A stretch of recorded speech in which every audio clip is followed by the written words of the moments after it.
We would be honored if you would join us.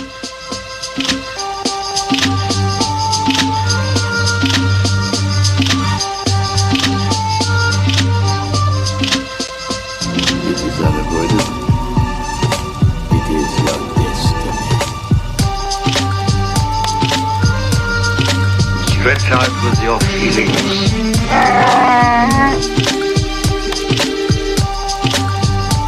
May the force be with us. It is pointless to resist, my son. I've given up trying to argue. Do or do not. There is no trial. Do it.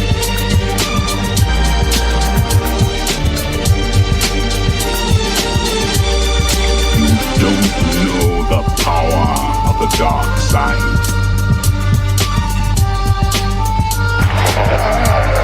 Jedi Master Yoda. You seek Yoda. Remember, the force will be with you, always. What's going on, everyone? Welcome to the New York Yankees look-along game. The Yankees take on the Minnesota Twins this afternoon. I just wanted to do a look-along game. Sure, hopefully you join me here on this watch-along game. The New York Yankees, man, on fire. 7-game winning streak. They take on the Minnesota Twins. You got Garrett Cole on the mound tonight. It should be a really good, interesting afternoon game. I'll put the lineups and so forth underneath the banner there. Welcome aboard the New York Yankees. 54-69, man. One of the hottest teams in the since the All-Star break. 7-game winning streak. Last night they took care of business. They're on fire right now. They're playing extremely well, and we gotta love what's going on with the New York Yankees. I'm totally excited with that. And here's the lineups underneath there. Right now we see for the Minnesota Twins, Polanco, Josh Donaldson, Luis Alves. You got our good old friend Rob Refsnyder, Ryan Jeffries. You got Nick Gordon. You got William Ostadino, Alton Fitzsimmons. You got and for the Yankees, you got DJ LeMahieu leading off. Anthony Rizzo playing first base, batting second. Jaron Judge will play right field. He's batting third, batting fourth. Giancarlo Stanton, right fielder. Then you got followed by Rougned Odor. Luke Voigt, a designated hitter. Luke Voigt, man, he's been on fire with that bat. You got our Bronx native Andrew Velazquez in there, and Kyle Higashioka catching with Tyler Wade playing left field. That's the lineup for the New York Yankees, looking to improve to 55 wins. They're a game up on the first wild card from the Oakland A's that Athletics lost last night. And the Boston Red Sox are followed by that. And boy, the resurgence Yankees, the good old strong Yankees, they want to hold off, solidify that playoff. They're looking at the division. They finally picked up a game on the Tampa Bay Rays, who lost to the Chicago White Sox yesterday, and now they're 4 games out of the division with about roughly 45 games left. Could it be possible? Absolutely. Anything is possible, especially the schedules, especially at the end of the season. The Yankees play the Tampa Bay Rays. They host them to end the season. Those games could be really crucial, very, very playoff atmosphere for the division. So you got to like that. You like the way the Yankees are striving. You got to love the chances today with Garrett Cole on the mound and the way this Yankee offense has been hitting. And they're playing winning baseball, guys. Pitching, defense, they're doing everything that a winning team does. They're playing. They're getting the timely hitting. They're getting the good pitching. They're playing a great defense. Where that insurgence of Anthony Velazquez at short is so much key, because now they have up the middle. Their defense is really sound at second and in short. Third baseman, you got to give credit to Rougned Odor, switching position, doing whatever it takes to stay on the field. I know when Gio Urshela and reinforcements is coming back, guys. Gio Urshela will be returning back to the lineup. And he plays a Gold Glove, dare to say close to platinum Gold Glove at third base. Anthony Rizzo, what can you say? A one-time platinum, multiple-time Gold Glove first baseman. You throw the ball anywhere near that first baseman, and he's gonna pick it like one of the best of anyone we've seen. Excellent defensive. The Yankees with these trades not only balanced their lineup right-handed, left-handed, but also they solidified their defense, play much more better defense. Of course, you got the power arms in the corners and right and Gallo. They have some strong arms throwing 90 plus miles per hour from the outfield. Center field is a little bit of a worry still, because Gardner at 37, 38 years old, you really want to try him out there at the end of the season in October, when the season is so much on his shoulders, to want to play a center field. and produce. That's a little bit asking a little too much. Although we might see in the playoffs, we might see Judge slide into center field, the Stanton in right, and Gallo in left, just to get Luke Voigt's bat in the lineup. Because Luke Voigt, regardless of what we had did he fit? Did he not fit? His bat has been key. 4 for 4 last night. He's not going quietly, guys. He's making a point of saying, "Hey, you got to play me. My bat is important." Like you said, he led the last year majors and home runs. Boyd is a little bit very inconsistent. He has injury issues. He goes through some slumps that he looks like he can't even hit out of a wet paper bag. But when he gets hot, this is the Luke Voigt we see and we know. So there's ups and downs. The same thing goes with Stanton. The Yankees right now, I think they have more balance, but we know in the past they've been a really streaky team. And then of course the standings right in front of us. The Rays are 75-48, 4 games ahead of the Yankees. The Yankees are 71-52. The Red Sox are 70-54, 5.5 games out. The Blue Jays 63-57, 10.5 games out. I think the Blue Jays don't have enough pitching to be a force, but they're still hanging around. And just to think about it, July 5th, the Red Sox were up 10.5 on the Yankees, and Yankees have climbed. They're hot, and I can't wait for first pitch to come. Garrett Cole is going to be ready, and we're ready for the watch along. Like, guys, if you're in the chat or you're viewing and you want to come as a panelist to join me on the watch along, come on. You're more than free. I put the link in the chat. Come on in. Let's talk Yankee baseball with me, man. Let's go on this journey with this 9-inning journey. And instant reaction, and we're looking for the eighth game winning streak on the. We got 7-game winning streak on the line. Can we make it the crazy 8 where we have our ace on the mount, Garrett Cole? The lineups are ready. The matchup is ready, and we just can't wait for a first pitch. It's gonna be fun, guys. I also getting later on tonight. This evening, I'm gonna have a Combat Sport watch along. I know I got a host of people coming on. I got Chef Dan, Divine. I got a whole bunch. We're gonna do the Manny Pacquiao fight, the MMA fighting, even SummerSlam. So we got a full plate this afternoon. I just wanted to do the Yankees because I am a huge Yankee fan, and I love it. Alex Coquito, happy Saturday to you, Kikiriki. And thank you for that wonderful. You got to follow Alex Coquito. He breaks down the Island report, and he's one guy that I always follow, always hitting that like, and always myself enjoying his content and his reporting. Thank you, my brother. I appreciate it. And we got the Twins ready to go. Matt Kepler ready. The first pitch about to start, and I can't wait for this watch along Yankee game. And we'll see. The Yankees seems like do they got the Minnesota Twins number? I think they got like a 750 winning percentage for the past 15 years on this team. Yankee uniform. Talk about who's your daddy when it comes to the Yankees and the Minnesota Twins. No matter what the managers could change, the rosters could change, the importances of the game could change, and the outcome still stays the same. The Yankees win. So Rocco Baldelli in his 3rd season as a Minnesota manager. He was the 2019 Manager of the Year, which I thought Boone should have won that, but that's another conversation for another day. And boy, he's taking a step back as a manager. I know the roster hasn't been the same. They got a lot of guys in weird positions that, and they could also use a really strength and conditioning coach, in my opinion. And I know I'm going to say, look who's talking. Yeah, I know, but I'm not a professional getting paid millions of dollars to have that physique and that conditioning too. But the Minnesota Twins, you look at them, they're either too fragile, thin, or they're like, wow, they need to eat a couple summer salads, in my opinion. But hey, that's the Minnesota Twins. Who cares? The Yankees are coming in and ready for the first pitch. Boone. They just show Boone and the manager looking on. Garrett Cole is about to take the mound. He takes the mound. He finishes warm-up pitches. He's looking around. Let's get this game going, man. I'm ready. It's a beautiful day in the Bronx. LeMahieu, they're doing the Yankee roll call all around the diamond. And Cole looks in, and here's the first pitch. And ground ball to second base. LeMahieu. Well, actually, it was actually Ruth for door. And that's out in the shift. So 1 pitch, 1 out. That's a nice way to start the game. And the outfield looks like Tyler Wade in left, Aaron Judge in center field, Giancarlo Stanton in right.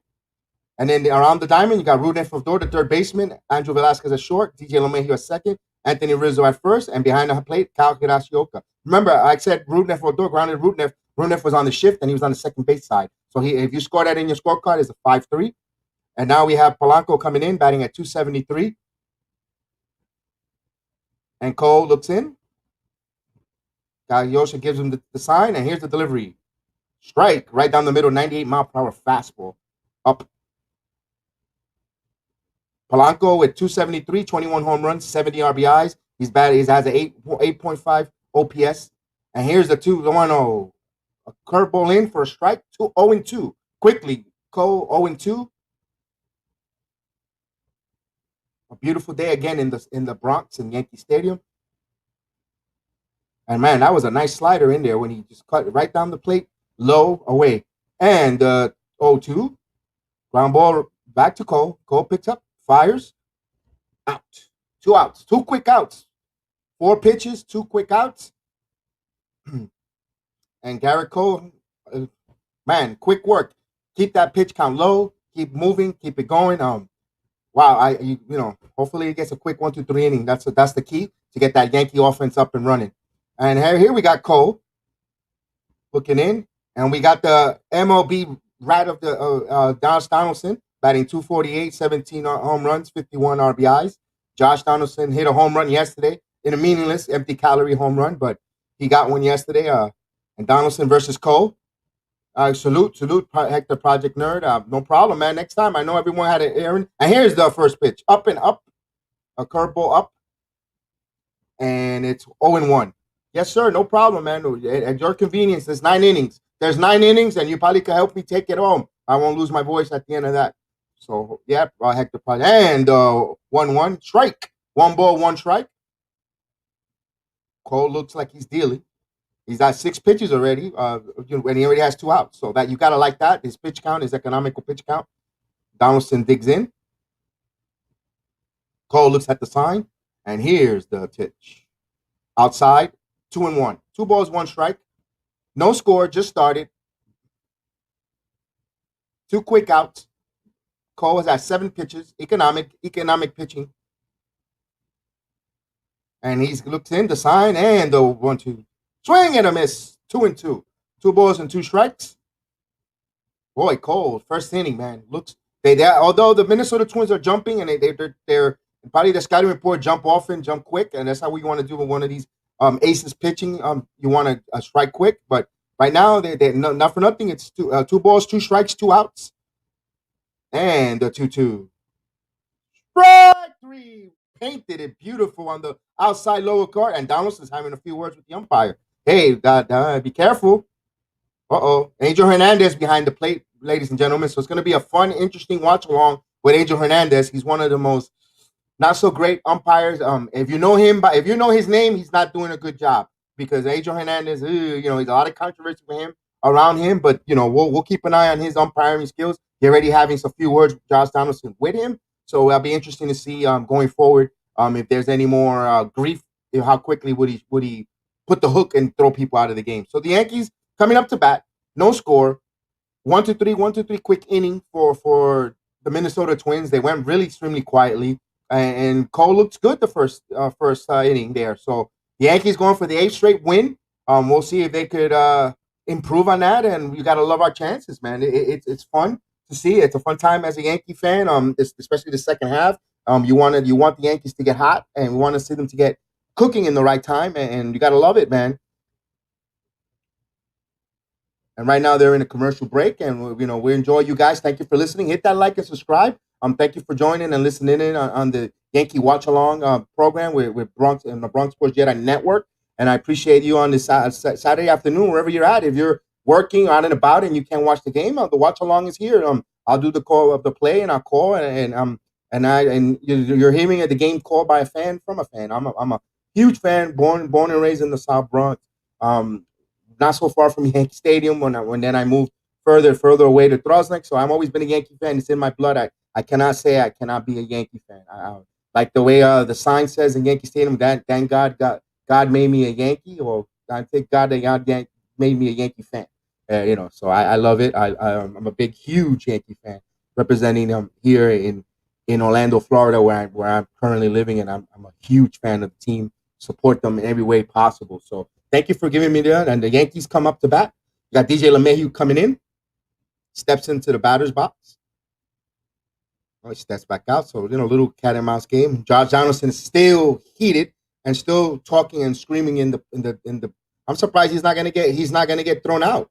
He's gonna get thrown out. He keeps chirping. He's gonna get thrown out. Yep, he's gonna get thrown out. He's gonna keep chirping in the dugout. And here's the first pitch for the Twins. And the pitch. Strike on the outside corner. Strike one. Kenta Maeda, this season he has a 4.41 ERA. He has a whip of 130, OPS 269, and here's the 0-1 ball. 1 ball, 1 strike, even the count.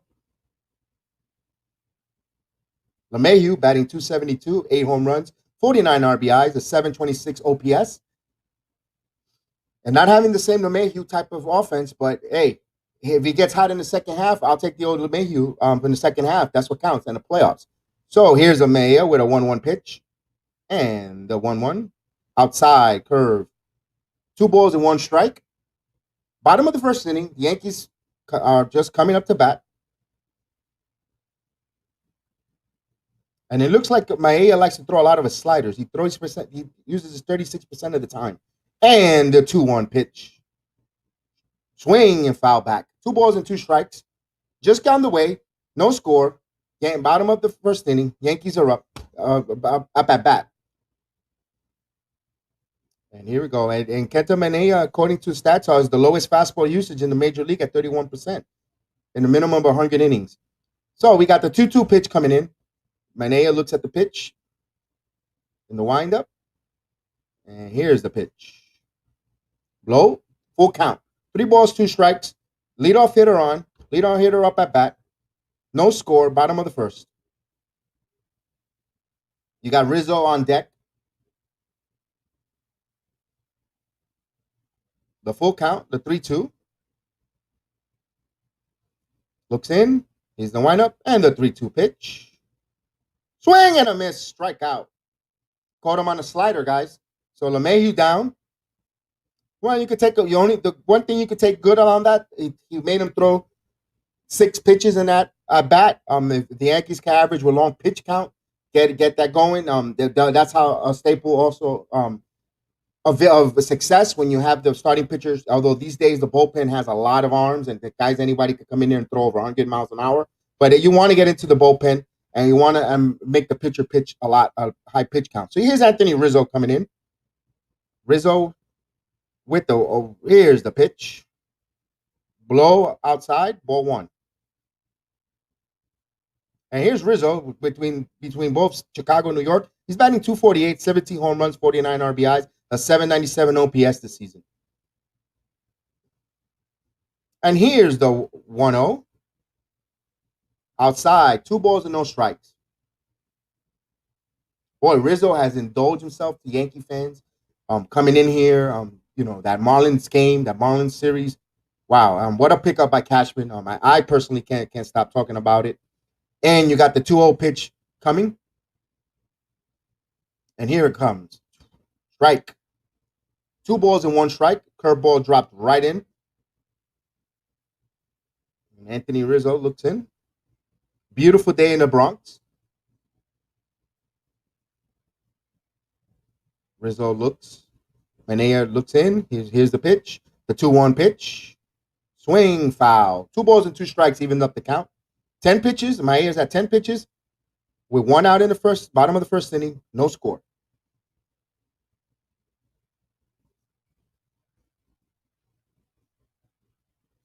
Rizzo looks in. You got Aaron Judge on deck. Got some words with DJ LeMahieu, some insights. And the 2-2 pitch. Ground ball to short. Oh, bobbled. Throw. Safe. Error on the shortstop. He bobbled the ball. He booted it. And Rizzo's on an error, on an E6 or an E. It looks like with the shift, it might be out of position E5 if I'm not mistaken. Wow, it was a tough little hop, but he should have had that, man. But, that's the thing with the Minnesota Twins. You got the Yankees beating you over and over constantly, and you can't make these mental mistakes. And especially in the back of the head, knowing how much dominance the Yankees have on you, you got to play a crisp game just for psyche reasons. It was error E5. The shortstop, the third baseman was on the shortstop side for the shift and caused that. Maybe the angle of the positioning. Well, runner on, one out. man on first on the E5, and you got Aaron Judge coming in, batting at 283. And Manaea looks at the pitch. He's looking in, and here's the pitch. Fly ball popped up. Just pop up to right field. And out by Ron Snyder. You have it. So there's two gone. The Minnesota Twins defense. You got Ralph Snyder in left. You got Nick Gordon in center. You got Max Kepler in right. You got Luis Ariziana, who saw them make that error. Alfred Simmons is short. Jorge Polanco at second. William Astudillo at first.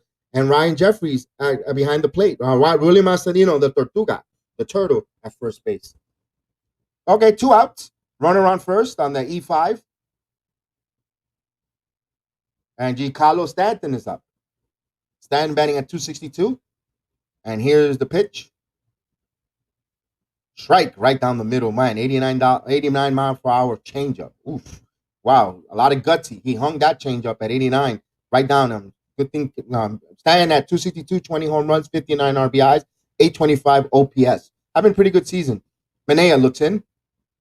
And the 0-1. Outside. 1-1. Low and outside. 1 ball, 1 strike. 2 outs in the bottom of the first inning. Rizzo at first base on that E5.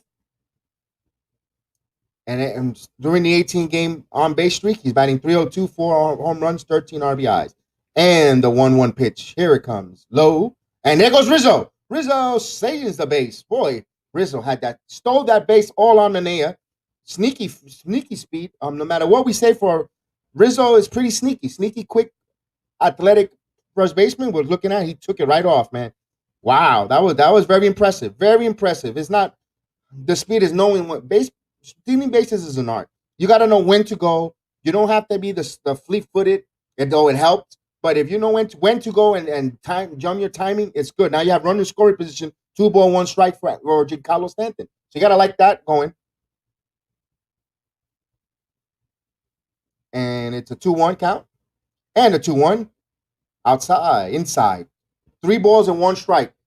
Runner on second. Now it makes a difference because now you have that the catcher signs changes, so forth. And now you could look for Stanton to 3-1 count. He's going to look for something really good to smash. So this is the hitter's count. 3 balls, 1 strike, 2 outs, man on second. Manaea looks. He watched the runner. And the 3-1. Swing and a foul. Just right back. Stan was trying to go for the fences there. Full count. Runner on second. 2 outs. No score. Bottom of the first inning. Yankees threatening with the error by Rizzo and a stolen base by Rizzo. So he's on second base there with 2 outs. Full count for Stanton. Rooting for Odor, the on-deck batter. Manaea looks in on the signs. He shook off his catcher a couple times. That'd be interesting. He's looking in. He stepped off. So right now they're having a hard time on what they're going to throw Giancarlo Stanton on a 3 count. If he wants to walk him or give him nothing to hit and go for Brooklyn Odor, who does that cat and mouse game, that pitcher scouting report and he gets the sign. He's ready. He's looking in. And the 3-2. Right down the middle. Swing and a miss. Oh, my goodness. Got him in that changeup. Right down the part of the Broadway. I don't think Stanton was really thinking he was going to challenge him right down the middle with that changeup because, man, he looked fooled there. But no score. They strand a runner on second base. No score. Heading to the top of the second inning. Cole is pitching well. The Yankees, I like that. They made Manaea pitch, high pitch count. Made him work. Made him pitch from the stretch. A little high leverage situation in the first inning. So we got to look for that. It looks like they're gonna continue. Boy, the Yankee lineup extends. There's no easy outs, and that's what you like. No easy outs, no gimme. I'm gonna go in here. Let me get these three guys and just get back in the bullpen back against the Yankees. No, then they work the count. They make you sweat. They make you high leverage pitches, and you gotta love it. Because it just puts that pressure on. And it keeps moving the line. If you get the hit, so what? You don't need the home run all the time, guys. Extend the at bats. Make the defense on their heels. You saw what happened there when the ground ball to shortstop with the third baseman moving over. It called, when you have a little bit of a speed and a little hurry and contact, it makes the defense play on his heels, try to make a play, and this is where the errors come in, and you extend. And not only the Yankees didn't score in that opportunity, but they extended the pitch count. They made him pitch an extra out. That's how you get winning baseball. That's how in the 5th, 6th, 7th inning you start smashing, and then you run up the score, and you're like, damn, the Yankees are scoring over. Back in the past, you were going over, and when in the Core 5, the 5-5 days, that's why they were successful. They kept getting and capitalizing on the extra outs, the pitch count, getting into the bullpen, and they were one of the highest offensive teams and winning percentage because this is how they did it. They put that pressure, they hit the ball, put the contact, no strikeouts, and that's what gives them successful. I know it's a different era now. Why you could say it's almost 20 years ago, but that's what's worked it back then. And baseball is still baseball. It's still a round ball. It's still 4 balls to get on base, 3 strikes to get out, 3 outs to change the innings. You're gonna have 9 batters. So baseball hasn't changed since the very existence. Those fundamentals are still there. So let's keep it. So here comes Garrett Cole with 9 pitches in the first inning, coming in, and here's the first pitch. Strike. And Rezanoza is on Arenas. Excuse me. Arenas is up. Luis Arenas is up. He's batting 380, 9 extra base hits. In the last 31 games, 10 RBIs, 919. He's batting 313. And the pitch. Strike. He's one of the top leaders in the batting chase. Batting title. The lefty hitter. Quickly, Cole is up to 0-2. And the pitch. Fly ball. Center field. Lofted. Stanton. Actually, Judge. Right to Judge. 1 out. So 3 quick pitches. Recorded an out. Cole's at 12 pitches. 1 out. Top of the second inning.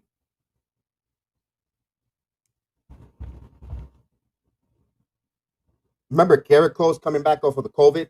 Last game he pitched 5 2/3, 2 hits, a run, he gave up a run. He gave up 2 hits, a walk, got 9 strikeouts against the Angels. And here comes Rough Snyder and the pitch outside. Rough Snyder at 287, batting. Former Yankee prospect, former Yankee player, moved around to Toronto, and now he's in Minnesota. It's good to see Rough Snyder in the majors. And here's the 1-0. Strike in the outside corner, 1-1. Now, Rough Snyder at 287, 2 home runs, 10 RBIs, a 771 OPS this season. Cole looks in, 1-1, and he gets the pitch. Here's the 1-1.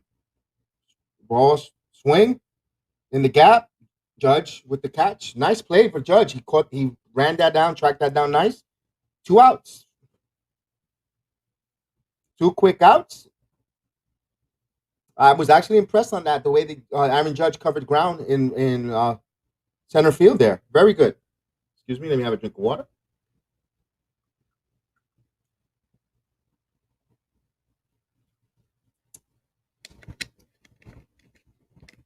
Well, 2 outs.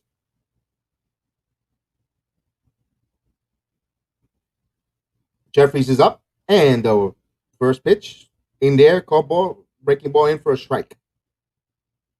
Ryan Jeffers, batting 211, 11 home runs, 29 RBIs, 732 OPS this season. He's down 1-1 count and the 0-1 count. Outside, 1 ball, 1 strike, guys.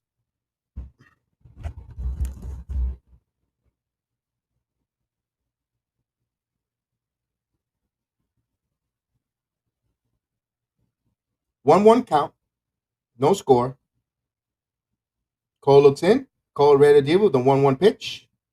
Low. Just missed the corner. 2 balls and 1 strike. Yeah, Hernandez has been giving him that pitch all game, and this time it happened. Didn't come through. Cole didn't like that. A little bit of a frustration looking around up in the stands. 2 balls and 1 strike count. And a 2-1 count. Outside. Well, check swing. Did he go? No. 3 balls and 1 strike. First base umpire didn't see a swing there. I didn't see it either. It was a light attempt, but he didn't cross the plane. 3 balls and 1 strike. To the catcher, Jeffers, and the 3-1 count. Deals. Swing and a miss. Wow, he swung at ball 4. 3 balls. It's a full count, 3-2. Wow, totally fooled on that spin all the way. Wow, totally fooled. Wow. You get to see that pitch. He totally fooled him. It was a bouncer, and he still swung and a miss. He gave up a walk. Now it's a 3-2 count. The fans in Yankee Stadium with the clap. They're behind us. And Cole ready to deal the 3-2 pitch. Pow, out of play. We'll do it again. No score. Minnesota, New York. Top of the second inning. It's a 3-2 count to the catcher's Jeffers. Cole looks in. He gets the sign from Kyle. Shake. And the 3-2 pitch. Ball to right field. Base hit. That's going to go to the wall. Stanton with the throw. Oh, what a play by Stanton. Held him to a single. A long single, despite it was just the catcher running. But still, nice play by Giancarlo Stanton in right field to hold them to a single. So the perfect game no-hitter is out of the bag, guys. And now Minnesota with a hit. Run around first with 2 outs. And they're showing the replay on the hit to right field and the good play by Stan. Played it off the wall smart. And that strong arm as well. It's good to have strong arms in the outfield. And held him to a single. So you got 2 outs. Runner on first. Back to the Gordon up at bat. And outside, inside. 1-0. Gordon up. 271. Nick Gordon, 271. 1 home run, 6 RBIs. 614 OBS at center fielder. And the 1-0. Swing and a miss. 1 ball, 1 strike.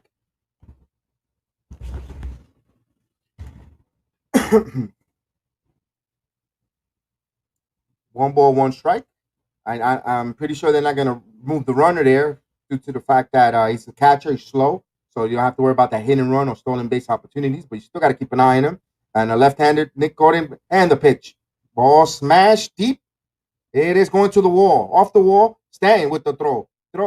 Here comes Jeffers the third. Gordon the second. So back-to-back hits for Minnesota.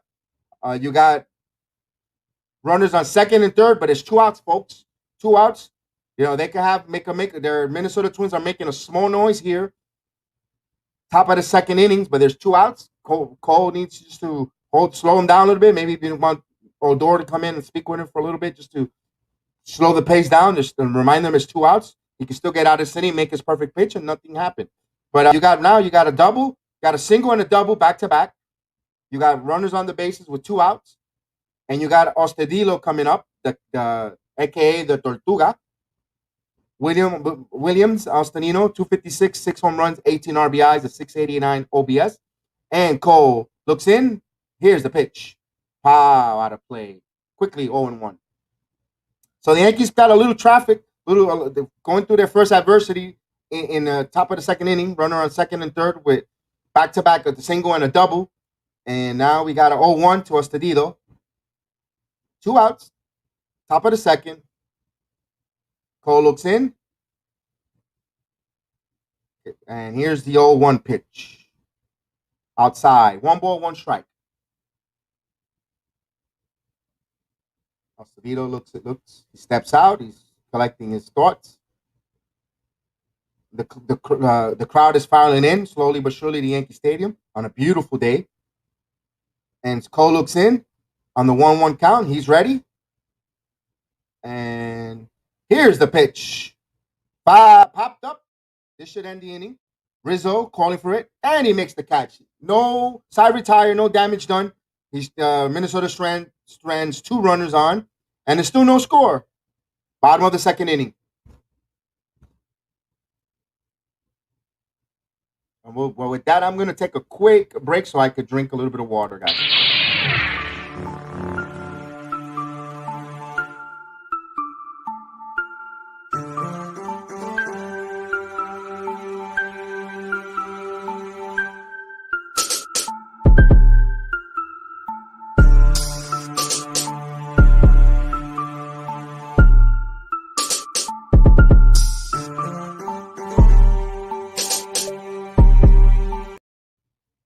All right, I'm back. Just had to get a little bit of water in me here, and Yankees coming to bat in the bottom of the second inning.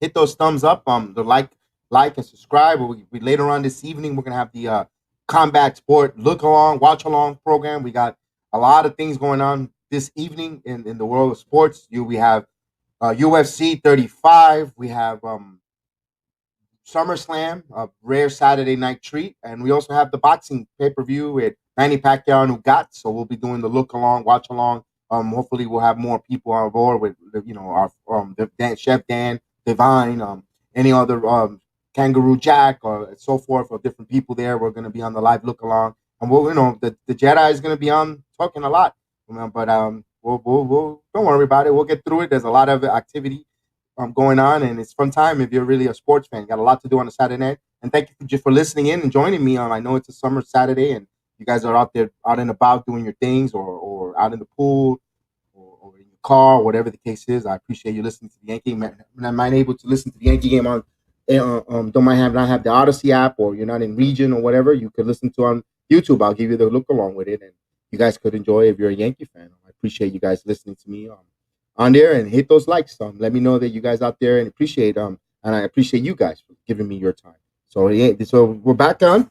Manea's in there, and we'll see Manea doing his little stretches. He's ready. Rudneff Odor steps into the plate.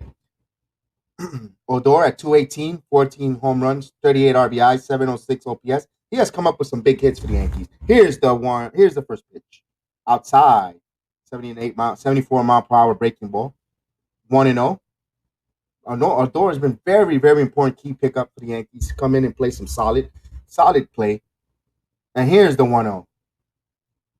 Oh, did it hit him? It did. So Rudolph Odor gets hit right on his thigh, and he's on first base.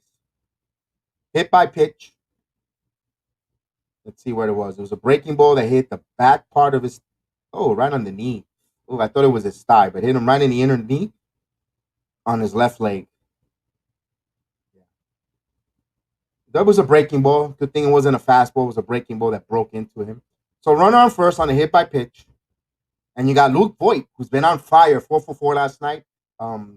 He hears the writing on the wall. He has to come up. He has to come up big. Before the Anthony Rizzo trade, he had 100 at bats. He had 3 home runs, 11 RBIs. Ever since then, at 46 bats, wow, Rizzo, he's been on fire. 6 home runs. Rizzo light a fire on his butt, and that's what you want. So Luke Voigt at 260 is a 260 hitter. Well, I don't know what's going on. They call timeout. They're checking on there. I think they're checking on Rudneff Odor. Yeah, they're checking on him to make sure he can stay in the game. Make sure he's okay with it. I'm glad you joined me. It's the bottom of the second inning. Just came on. Rudneff Odor got hit by a pitch. He was awarded first base. They're checking up on him, see he's okay. If he could put weight on his knee. If maybe he's just a little bit of a bruise that it's annoying little bruise that don't allow him to run. So they're checking up the training staff. Luke Voigt up at bat. Like I said, Luke Voigt has been on fire. Luke Voigt, 4 for 4 last night. His numbers since Rizzo's been here, 46 at bat. He's had like 6 home runs. He's been really clutch, hitting the ball hard, mashing. But Luke Voigt, you know what you get with Voigt? He gets really hot, but then when he looks bad, he looks bad. But hopefully if he wants to continue to play and continue to be his name in the lineup, he's got to continue proving that he can hit. So here's the first pitch. Low. 1 ball, no strikes.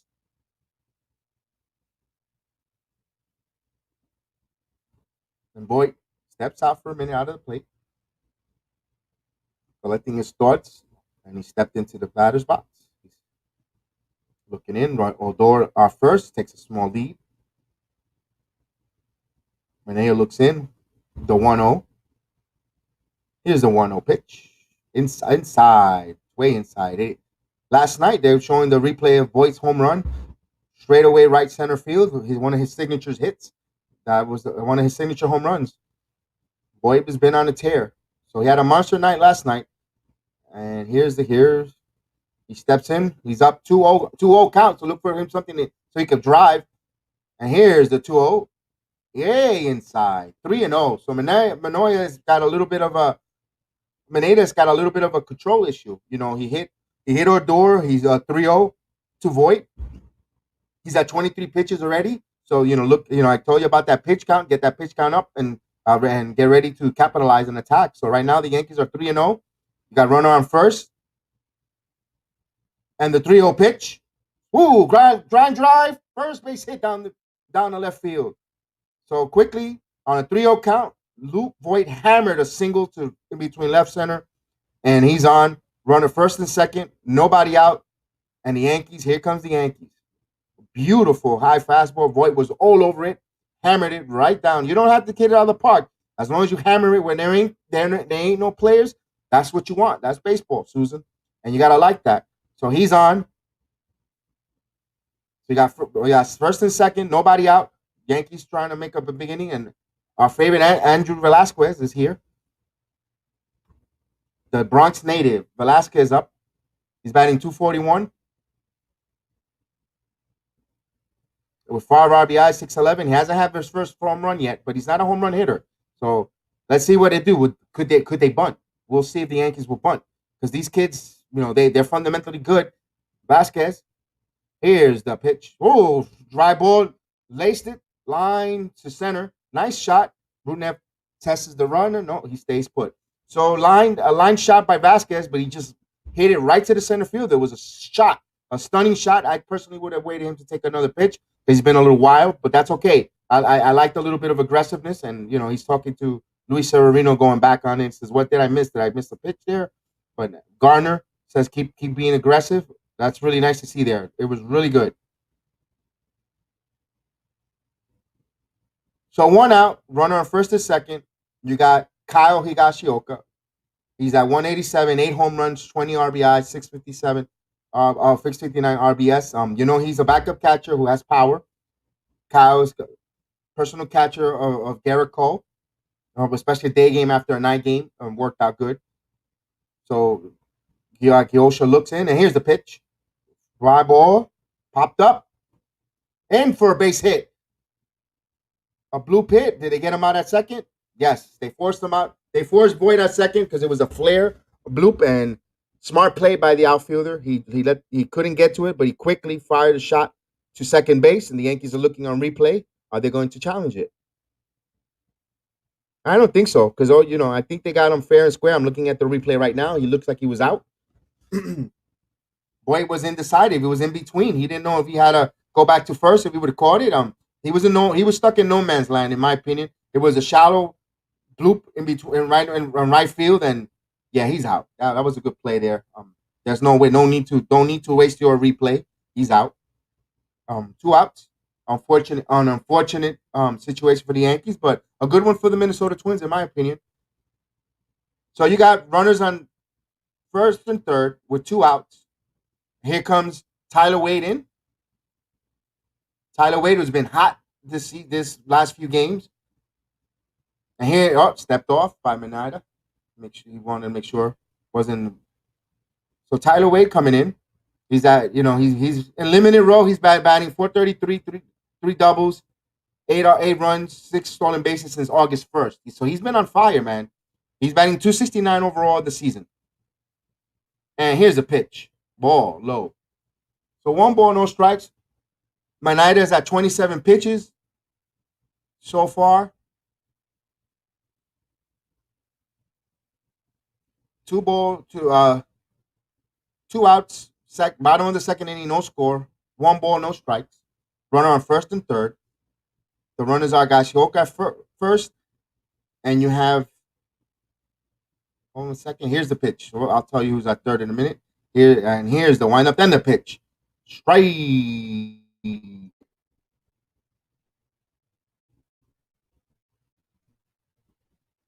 I don't know what's going on there. Situation going on in the team. They're moving the defensive players around. 1 ball, 1 strike, guys. Odor at third. Higashioka at first. And the 1-1 pitch coming in.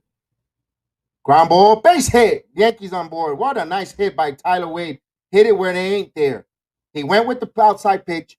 They had the shift. He hit it against the shift. That's what we've been talking about. If they're shifting, hit the ball the other way. And what a line base hit. 1-0 Yankees. RBI by Tyler Wade. Beautiful. Right in the shortstop hole where no one was at. Everyone was shifting on the other side. And basically, Brunette could have moonwalked from third. And he scored there. So it's 1-0 Yankees. RBI by Tyler Wade.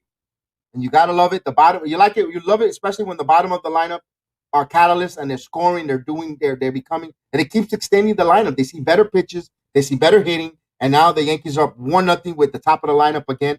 Granted, there's 2 outs, but Medalla's at 29 pitches, runner on first to second, 2 outs, bottom of the second inning, 1-0 Yankees. And here comes LeMahieu. LeMahieu walked last time up, and the pitch. Here it goes. It is high. It is far at the track. Sorry, guys. I thought it was a home run. It looked like a home run, but it's fly to deep left field. Put a scared on that. 1-0 Yankees, inning over. 2 runs. They got 1 run on 2 hits. Gotta love it. So 1-0 Yankees. LeMahieu put a scare on that one. What a charge on that one. I thought that was gone. The way he just, it was a breaking ball, just hung and just missed it right at the warning track. Down the line and put a scare on it. So the Yankees, that's not gonna be. That's first 2 innings they had traffic on the base pads. They had that pitch count close to 32 pitches. In 2 innings, I don't see Mineta staying that long past the 5th inning. Even if he goes, quickly 1, 2, 3 inning in the next few.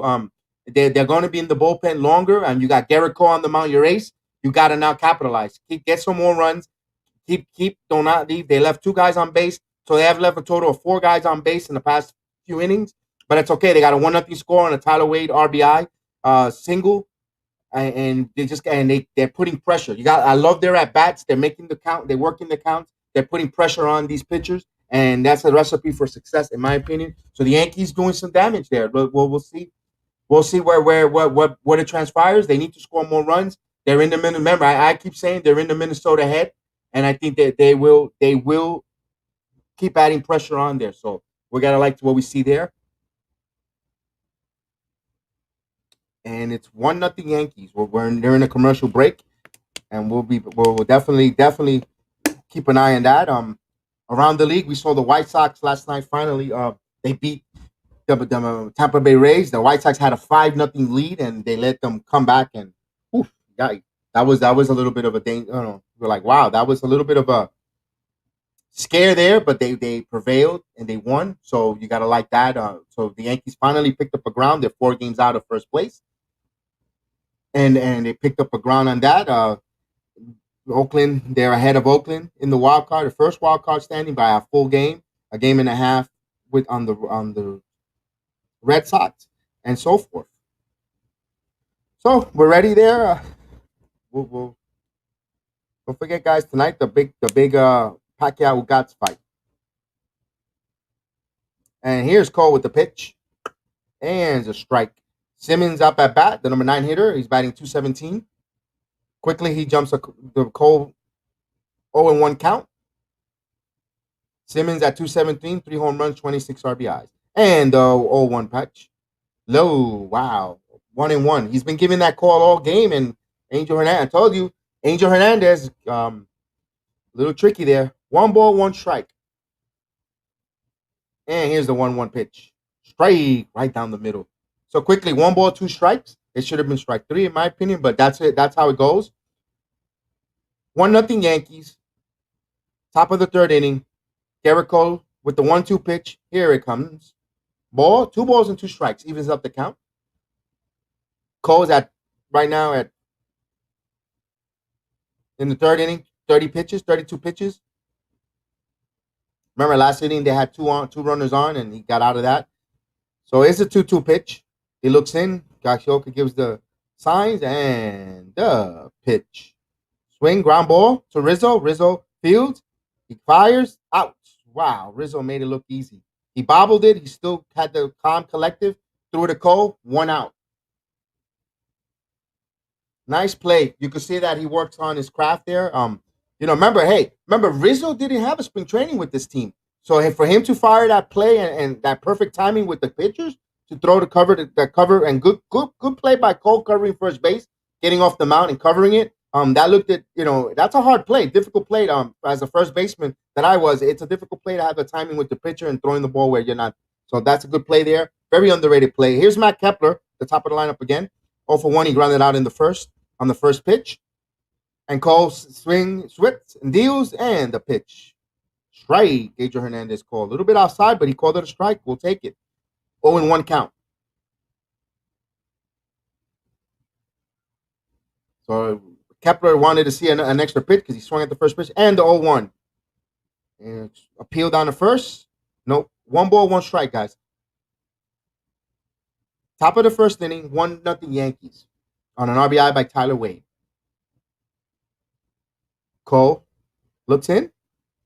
He sees the sign, and he's ready with the 1-1 pitch. Up high. 2 balls and 1 strike.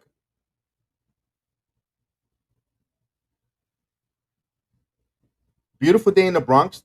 Crowd is filing in on a summer Saturday, and the 2-1 count. Popped up in the infield. Rizzo's calling for it, and he makes the play. 2 quick outs in the third. They throw the ball around the horn, and Cole right back on the mound, get ready to go.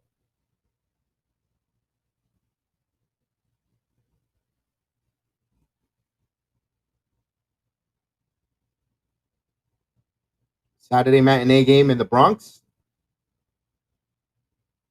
Cole looks in. Get the sign. Polanco at bat. And pitch. Strike. Polanco grounded out in the first as well. The second baseman. Cole looks in. He's at the 0-1 count. And here's the pitch. Line foul. So quickly 0-2. Cole is at 39 pitches. Top of the third inning. 1-0 Yankees. On deck, Josh Donaldson. Cole with an 0-2 count. He looks in. And here's the 0-2. Up high and check the swing. He didn't swing. 1 ball, 2 strikes.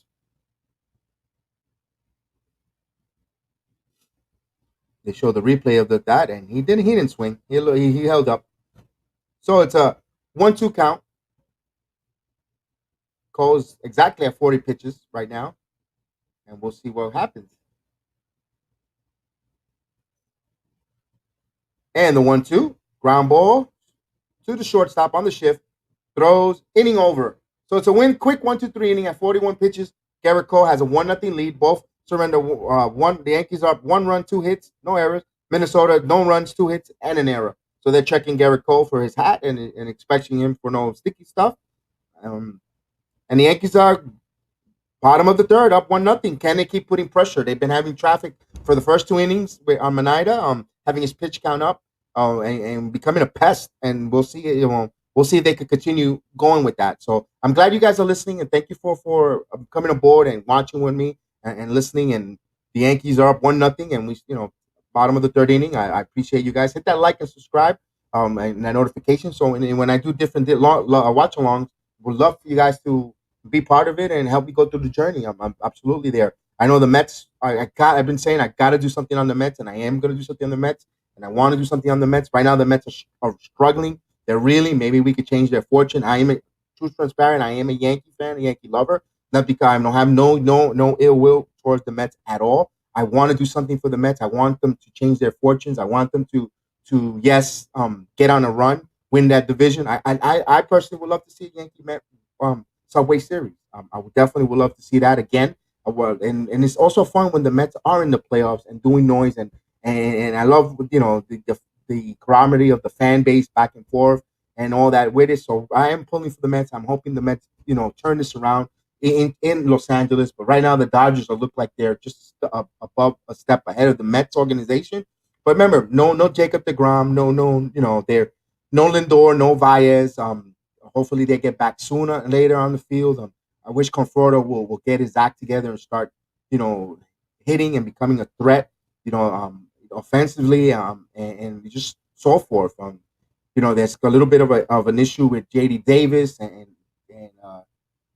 the Alonso, so forth. But they'll turn it around, guys. The Mets, hopefully. And we're back to the bottom of the third inning. Here comes Manida with the pitch over to Rizzo.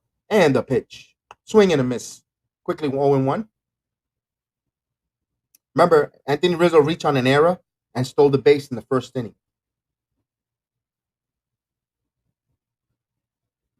Rizzo deals. He's in the plate. And here's Maneda with the pitch. The 0-1 count. Outside. 1 ball, 1 strike, guys.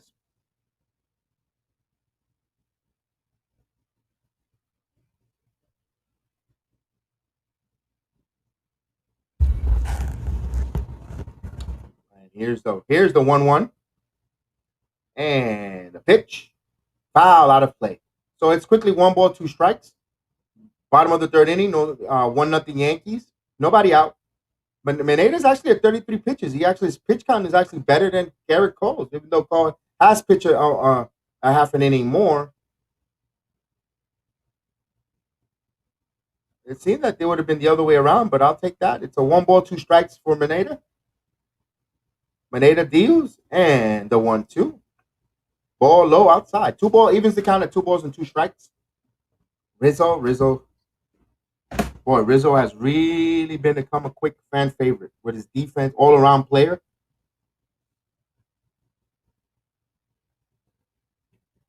You got Judge on deck. And the 2-2 pitch. Here's the deal. Foul out of play. That's it. Keep working those counts, those pitch counts. You got to love it.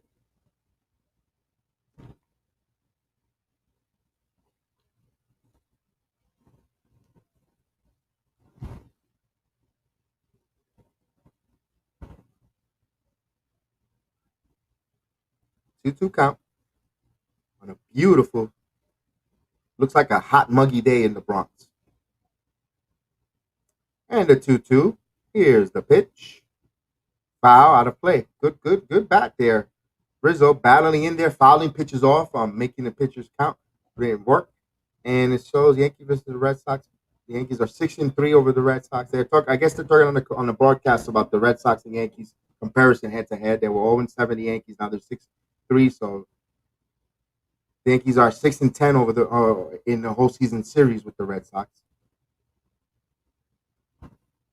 So the 2-2 count.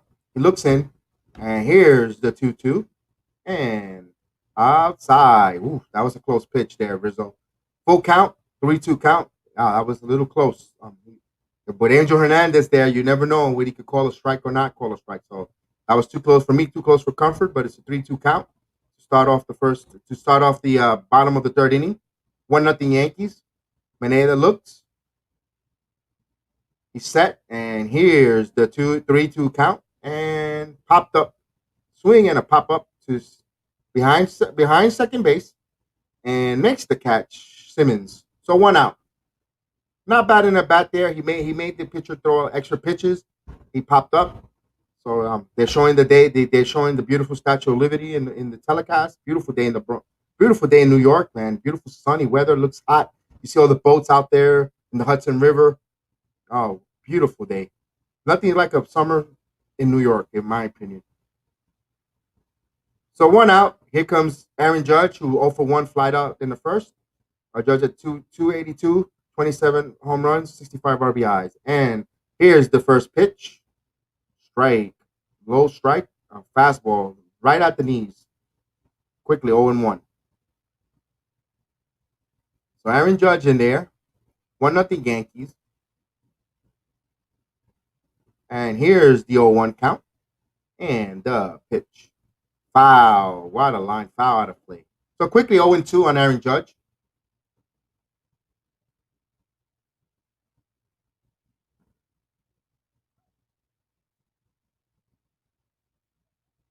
Remember, Aaron Judge had a hell of an Iowa game. The Field of Gene games had 2 home runs there.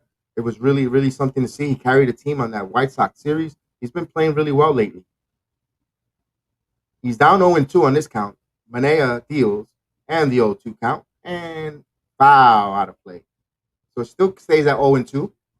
1-0 Yankees. Bottom of the third inning with 1 out. Judge is 0 for 1. Flied out to first base, and he sees the sign. He looks in. Maneda looks. Catcher gives the sign. Jeffers gives the sign. Maneda throws the 0-2 count. Swing and a miss. Slider out, low and away. So 2 outs. Here comes Giancarlo Stanton. They showing the replay of the slider. Nice slider out and away where Judge couldn't extend. He extended and couldn't reach it. So smart pitch, good call. He extended the zone when you have an 0-2 count. That's what happens when you have an 0-2 count. You have the opportunity and the luxury to expand the zone and get the guy and let the hitter get himself out. And that's exactly what happened here. Judge got himself out. And here comes Giancarlo Stanton with 2 outs. Stanton, swing and a miss. The same pitch. Judge swung and a miss. Stanton got him. Now, Stanton's batting 261, 20 home runs, 59 RBIs, 823 OPS. He's down 0-1 on the count. Maneda leads. And the pitch. Ooh, outside. Stan looked like he wanted. They checked in the appeal. Safe. He didn't swing. He held up. So Stan's 1-1 count.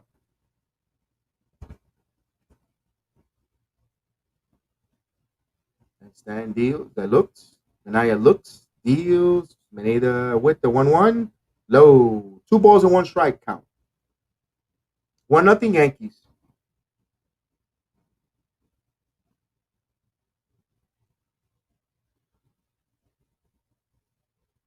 And here, 2-1 count. 2 outs, bottom of the third. 2 balls and 1 strike for Giancarlo Stanton. Maneda deals with the 2-1. Outs inside. 3 balls and 1 strike. Stan's gonna have an opportunity for a pitcher that he could do some damage with. So it's a 3-1 count. Maneda's at 46 pitches. 2 outs. 3 balls, 1 strike. And here's a 3-1. Strong the middle. Foul. He just missed it. Popped it up. Stan just missed that pitch. Popped it up to the second baseman. Inning over. So Stan had an opportunity to hit a really monster shot, and he totally missed it. But 1-0. We'll go to the top of the 4th inning. Yankees up 1-0. This first inning, the Yankees didn't put any threat or anyone on to traffic on the base pass. Now the Yankees need a quick 1-2-3 inning, get back up there and keep putting the pressure on Maneda. Maybe Maneda might be feeling comfortable in getting in the rhythm. We'll see on that. We'll see how that goes. But 1-0. That the opportunities there was for the Yankees there, especially that pitch by Giancarlo Stanton. He had an opportunity. It was a pitch high down the middle, change up. He had an opportunity, but he just popped it up, got underneath it. I thought that was an opportunity for him to really do a smash and smash that ball. But yeah, guys, I appreciate you guys here. Like I said, keep liking and subscribe, and we're gonna have the combat sport watch along later on this afternoon, starting at 7. We're gonna have the MMA, UFC 35, Vegas 35 watch along. That's gonna lead into a little bit of the SummerSlam as well into the boxing pay-per-view with the Manny Pacquiao. So we're gonna be busy this evening doing all the different watch along. It's gonna come on continuously. We're not gonna break and come back on. We're gonna be a lot of hours there for the Pacquiao fight. Come join us. Listen to us. It's gonna be gonna have a host of different folks on here speaking about it, especially the Pacquiao fight. I think everyone loves a good prize fight, but especially viewers, if the folks on UFC that like watching it with us, I'll have it on. We'll talk with Chef Dan will be in the building. Hopefully Divine will be in the building. Kangaroo Jack will be in the building. Probably maybe Hector will be in the building. Talk along. Even if they come in for a couple segments back and forth. Even if you guys out there, panelists that want to talk about boxing, MMA, or even wrestling, or we do the SummerSlam, Cena, Roman Reigns. If you just want to come in for the look along and just be a panelist for a couple segments, 10, 15 minutes, that's fine. That's all great. That's what the program is here for. To have a chat, to have a talk about all the different venues of combat fighting, and it's going to be something that hopefully we do break some records and exciting. So the Yankees are back, and Cole with the first pitch, swing and a miss. Josh Donaldson up at the bat. Donaldson struck out in the first inning. Wasn't happy. He had a little tidbit with Angel Hernandez. I thought he was going to get ejected, but he didn't. So quickly, he's 0-1. Cole with the pitch and the 1-1. Line to Odor. Odor, easy play across the diamond and out. So if you're scoring that at home, it's 5-3, third baseman and first baseman. 1 out. Quickly 1 out. Cole at 43 pitches in the top of the 4th inning. 1-0 Yankees, so you got to like that.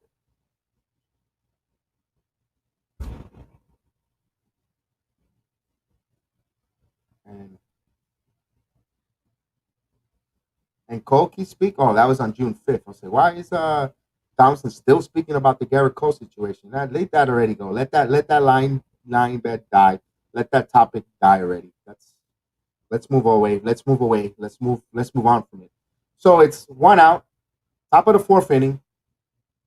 Cole pitch and the pitch. Breaking ball right in there. Quickly 1-0 on Arazna.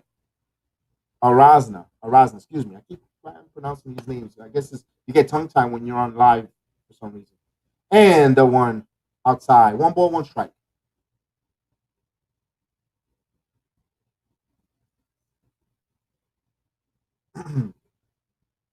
Cole steps off a minute, looks around, he's ready. And the 1-1 pitch. And the pitch. Ground ball back to Cole off his glove. And he base hit. Well, it's a total hit. Glove. It hit off of Garrett Cole's glove. He went to field it, but it just ricocheted away, and he's on. One out, 1 on. Clean base hit. It was unfortunately it just hit Cole's glove and redirected.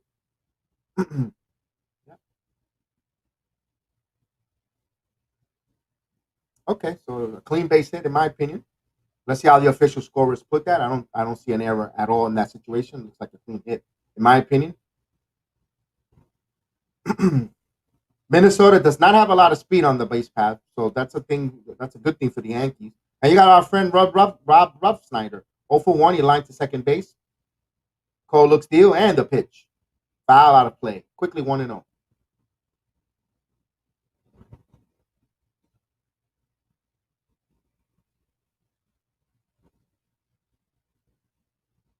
Remember, folks, after the Yankees are done with the Minnesota Twins series, they go to Atlanta to play the Braves. It's going to be a good series there. Both teams are hot as a pistol.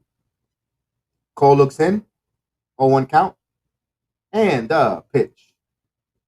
Outside. 1 ball, 1 strike. Very close. Close pitch. Good pitch, in my opinion. And it wasn't a strike, but it was a good pitch, setting up what he's going to pitch next. Setting up his sequence of pitches. So the runner's on first, takes a small lead. Cole with the 1-1 pitch and the deal. Swing and a miss. Quickly, 1 ball, 2 strikes. 1-0 Yankees. Top of the fourth inning, 1 out. 1 ball, 2 strikes count. Got a runner on first. On a base hit. Cole looks in. Cole sees the sign. He gets the catcher's mitt. And the 1-2. Foul out of play. We'll do it again. Cole's at 50 pitches currently right now with 1 out in the top of the fourth inning. 1-0 Yankees.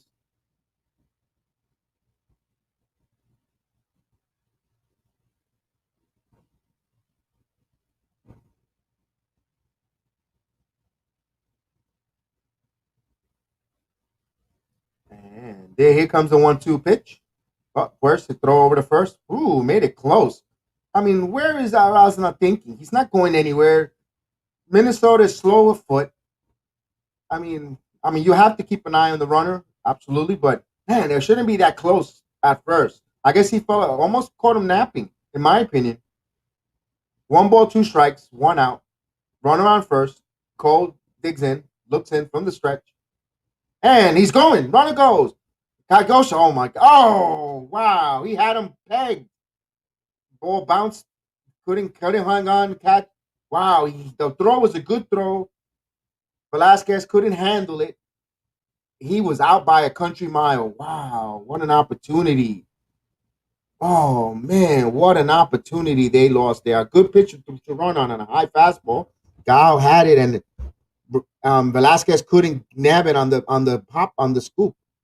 It was a bounce throw. It had plenty of time, and Velazquez couldn't glove it just on the bounce, and runner stolen base. It should have been an out at second, but 2 balls, 2 strike count. Could Minnesota capitalize on this gift? And the 2-2 pitch. Foul out of play. Remember I was talking about earlier, the Yankees, they capitalize on when other teams make mistakes, they make you score. They did that in the dynasty days, in the Fab Five era. And winning team, when you want to win teams, you got to know how to capitalize when other teams make mistakes and makes them pay that extra out. When you get a 4 outs, you got to make the teams capitalize. So we got a 2-2 count with 1 out, a gift stolen base at second, 2 balls, 2 strikes. Oh, step off, holds the runner back. Now he must be nuts if he tries to steal third base, because he barely got there at second. I mean, now you're really talking about playing with house money. It's a 2 balls, 2 strike count, and the pitch. Ground ball into short. They'll throw over to. They get the out, shortstop. If you're scoring it at home, 6-3. There's 2 outs. Runner advanced to third. So now you got to be careful with the breaking ball, bounce ball. The cow guy, Gargoshioka, gives up a lot of pass balls too, just like Gary Sanchez. Yankees catching vulnerable to that. So we got runner on third. It'll be interesting to see what's the pitch sequence they'll go with. But there's 2 outs. So like we just and last time up, the catcher, he hit a long single. Ryan Jeffers hit a long single off a call in the first inning. So he's 1-for-1 against him. And then here's he steps up to the plate. We're runner on third. Dangerous to me personally, a dangerous hitter here. And the 1-0. Foul out of play. 1 ball, 1 strike. 1 0-1 the count. So Go right now, his pitching stat is he's best pitched 3 2/3 of an inning. He's given up 3 hits and a strikeout.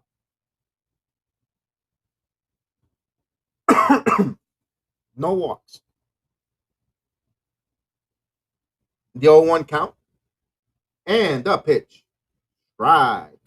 So quickly, 0-2. Cole is at 55 pitches. The crowd in Yankee Stadium is starting the two strikes count. The 2-strike clap. Traditional Yankee Stadium says Ron Guidry clapping whenever 2 strikes, asking for the strikeout, urging and cheering their fans. And the 0-2.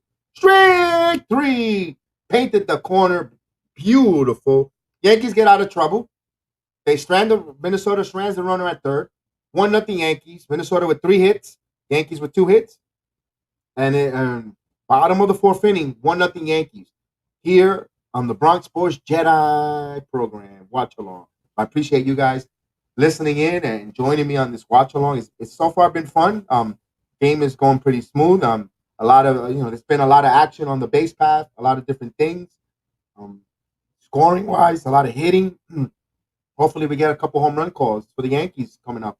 So it's fun. I'm glad you guys listening and watching along with me here on a Saturday afternoon, on a summer Saturday afternoon, the 21st day of August. I can't believe it's August 21st already. Wow! If you have a birthday today, happy birthday to all you guys today and on this beautiful 21st of August. I appreciate you guys and many blessings on your birthday day. And you guys, all of you guys, thank you for watching along, and hopefully some watch along later on this evening. If you could just listen to a little bit of the program today, and set a reminder, the notification, so when we do the combat sport later on this evening, you guys could join us there as well. I know myself, when I'm done with this program, go have something to eat, go do my errands, and come right back to the streaming. This is fun being with you guys and speaking this different sports and this platform from a fan to a fan, and it's fun. To me, it's perfect. Thank you for listening and being a part of the board and part of the program with me on this journey there, and it's been fun. Right now, they're in a commercial break, change of innings. So far so good. 1 hit. 1 run up. Hopefully, Yankees can capitalize and score more runs here and put some more numbers on the scoreboard. Remember, the Yankees are currently leading the wild card, the top wild card team. They're 4 games out of the division from the Tampa Bay Rays. And it's good to win their game tonight and put pressure on the opposing teams. Although they say they don't scoreboard watch, but they do. They're starting this. It's in the middle of August. Teams are going to start scoreboard watching, scoreboard racing, watching to see what does. And it's good when you start off early. You put the pressure on by your win. Maybe you might cause the race to be a little tight. Here comes the Yankee type of deal, or vice versa. So it's interesting these dogs days of August. And now we're coming in to the bottom of the 4th, Rougned Odor coming up to bat. You got 5, 6, and 7 batting. Manette at 47 pitches. Odor. Here comes Odor, and the pitch. Strike. Remember, Rougned Odor had a hit by a pitch his first base appearance. He got with a breaking ball off his knee, so he got first base. But now he, coming into the 4th inning, second at bat. 0-1 count. Manette throws the 0-1 count, and the pitch. Outside. 1 ball, 1 strike. Bottom of the 4th inning on a beautiful day in Yankee Stadium. Rougned Odor. And Manette with the pitch. And 1-1 swing and a miss on a breaking ball low. 1 ball, 2 strikes. Odor has been a big part of a DFA acquisition for the Yankees. Yeah, at first it wasn't so hot, but he's been coming up with some clutch hits for the Yankees. Plays really well. I'm moving to third base, learning that position, doing a really good job there. And the 1-2 pitch from Mineta. And here it comes. Swing and a miss. Odor goes down on strikes. Caught him with a nice breaking ball. A beautiful 6-12 breaking ball. 12-6 breaking ball. I said it backwards. Robert Parr, salute, my man. I'm glad you're here with the watch along with us. I'm glad to see you here.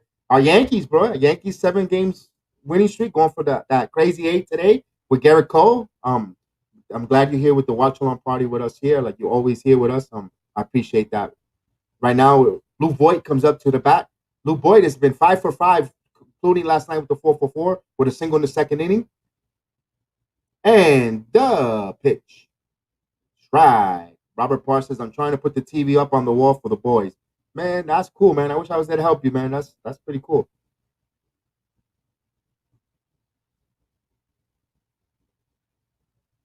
And here's the 0-1 count.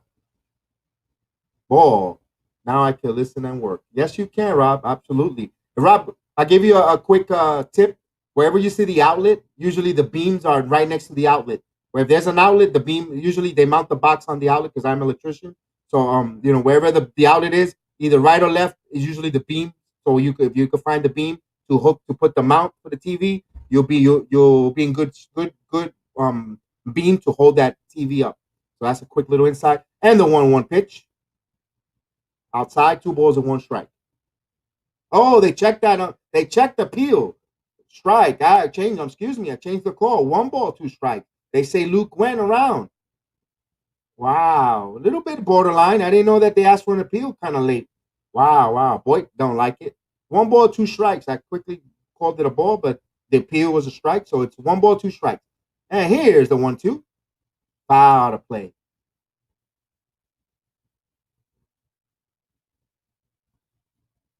Yep. It says, thanks for the heads up. I was going to look it up, but now I saw that you were on, so I had to come in. Oh, man, I appreciate you, man. Yeah, Rob, I appreciate that. I thank you so much. 1 ball, 2 strikes, 1 out. Bottom of the 4th inning. Yankees up 1-0 over Minnesota. Maneda's at 55 pitches. Boyd is actually got a 5 for 5 on the line there. Since last night, 4 for 4 and 1 for 1 for this game. And the 1-2. Manea pitch, looks, and the pitch. Ball low. 2 balls and 1 strike. You could tell Luke Boyd is locked in because if it wasn't locked in, he would have swung and a miss at that breaking ball that was given that usually in the past. You could tell he's zoned in, locked in as a hitter because he let that ball and it was totally fell out of the bottom. The bottom fell out of it, and that would have been easily swing and a miss. And he's locked in. 2 balls, 2 strikes, 1 out. Luke Voigt, he's got a 5 for 5 streak going. And here's the 1-2 pitch coming down. And the pitch. Swing and a miss. So that's over. He caught him with that same pitch, that same exact pitch that he waved at, or that he let go just a minute when I just finished complimenting him. Mineta threw it again and got him, fooled him. Wow. So kudos to the scouting report. That must have came from the scouting report from the analytics from the bench for calling that pitch back to back. Kudos to them. See, that's when analytics works at times, and that's the reason where it went. He knew that the tendencies of Luke Voigt, and sometimes it's hard to break certain bad habits. So, okay, here comes Velazquez. Swing and foul. Velazquez had a bloop single that they doubled off Voigt. And the kid from the Bronx, from Morris Park section of the Bronx, he played high school at Fordham Road Prep. He was the Yankees 2017, Arizona's 2012 7th-round pick. And he signed with the Yankees in 2020 on a minor league contract. The kid from the Bronx. With a 0-1 count. Here comes the pitch. Inside. 1 ball, 1 strike. He's been playing a phenomenal defensive shortstop. And coming up, he has a good bat. I don't see what I love about Velazquez. There's no swing and a miss in his bat. There's contact. Man, right now, 1-1. AKA the squid. The 1-1 pitch. What a play. And also Velazquez, if he's playing a contact hitter for the Yankees, putting the ball in play, playing that excellent glove, you got to make a case of keeping him up here. A defensive replacement for when Glaber returns healthy. You gotta think about it. Because I know who do you DFA or who do you send back down? That's a tough question. But we'll have a program breaking that down later on the road. But man, you got to really think. I like what the kid's done. I know it's a rookie and it's only 27, but gotta like it. And here's the 1-2 pitch, low ball. He has a good eye. He's not up there, wild. I love Gleyber Torres. To me personally, he's one of my favorite players on the Yankees. I'm gonna be full transparent. I'm Gleyber biased. But if Gleyber right now comes back and, you got to think about, platooning them too, at least that worst case. So the 2 balls, 2 strikes, 2 outs, and pitch lofted to center field. That should end the inning, and he does. Gordon with the catch. So we'll go to the 5th inning, 1-0 Yanks on the Bronx Sports Jedi watch along. Absolutely. So yeah, let me see what Rob, let me read your tweets. It says, what else is loving Judge patience at the plate that would help up in the past season? Absolutely. Let me put that up there so we can see that there. And then Robert writes on this as well. Imagine us at full health. I like what we're doing with the guys we brought up and how they're gelling with the squad. They're gelling phenomenal, Rob. They're playing winning baseball. They're playing good pitching, good defense, good hitting at the timely hitting. And the home runs are coming at different part when they're up. See, the home runs come in when the Yankees are up 3-1 because now they got better pitches. They're like, man, they're hitting, they're base hitting us left and right. They're running the bases. They're worrying about base runners, so forth, and then the home runs come. So when before, they're playing Yankee baseball. They're playing they're playing the core 5, the Fab 5 baseball, winning baseball. When other teams extending the pitch count to the pitching staff, getting into the bullpen early, capitalizing when team makes errors and they give you that third, fourth, that fourth extra out, then you capitalize and score runs. You're running, you're keeping the pressure, then the home runs come. The home runs come in a plethora of bunches in the 7th, 8th inning, like we saw the past few games. That's when Yankee baseball. Not waiting around for the 3-run homer.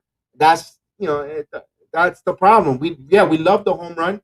And the Yankees will hit it, but it's when in a situation calls for it, you're gonna come with the big clutch home run. And he wrote, I love seeing the bottom of the line coming through in clutch situations, 2 outs hits, bring in a run. Yeah, today's game. Right now they got a 1-0 lead on a Tyler Wade 2-out clutch 2-out hit. Whether a line, not a line drive, a strong lineup single right where the shortstop would be if it was a play no shift. He took the pitch when he hit it where there was where no one wasn't there. He just went with the pitch. Beautiful piece of hitting by Tyler Wade, in my opinion. And they're up 1-0. Those are the type of things that winning baseball teams do. So we're back again. Top of the 5th inning. You got Nick Gordon, who was 1 for 1 with a nice double. And Cole deals strike. Breaking ball in for a strike. You gotta love it. I love it. Yep, absolutely. You gotta love it. You gotta love it. Absolutely. Cole with an 0-1 pitch. Foul out of play. So he's quickly up to 0-2. He's at 58 pitches in the top of the 5th inning with protecting a 1-0 lead. So thank you guys for joining me this Saturday afternoon here on the Bronx Sports Jedi Network. So 0-2 count, and Cole deals. Swing and a miss. Strike him out. High fastball, high cheese. So quickly 1 out. Don't forget this evening, guys, we're going to have the Combat Sport watch along. We're going to be breaking down UFC 35. We're going to be breaking out SummerSlam and Bronx and boxing, Manny Pacquiao. It's all going to be the same stream. I'm just going to have it in different and just watch along and talk about everything, all those fights going on. We got Divine coming in for the boxing later on, and Chef Dan with the MMA. They're all going to be part of. I'm not going to pause it. This is going to be the broadcast coming on starting around 6:55, 7 o'clock. And it's going to be a lot of watch along, a lot of talking. So we're going to have fun. That's why hopefully you guys come on the panel and join us. Talk about the Combat Sports. And here's the 0-1 count to and foul out of play. 1-1 count. I missed that whole pitch off the dealer. My apologies. The count is 1-1 strike, 1 out. Astudillo up there, the turtle, aka La Tortuga. That means a turtle in Spanish. They call him nickname Turtle. Boy, Astudillo looked like he looked like he's ready for the softball league, man. Wow. Talk about wow. And I ain't no Hercules either, but woo. 1-1 pitch outside. 2 balls and 1 strike. It says here, it was a little disappointing when Cole pitched right before the Red Sox series, by the way it came out. Swept. It worked out fine. I thought the same way. I said, why not pitch, Hill and Cole back to back? But fly ball, base hit. I thought he was a lofted fly ball, but it's a base hit. 1 on, 1 out. Leo got a hit to center.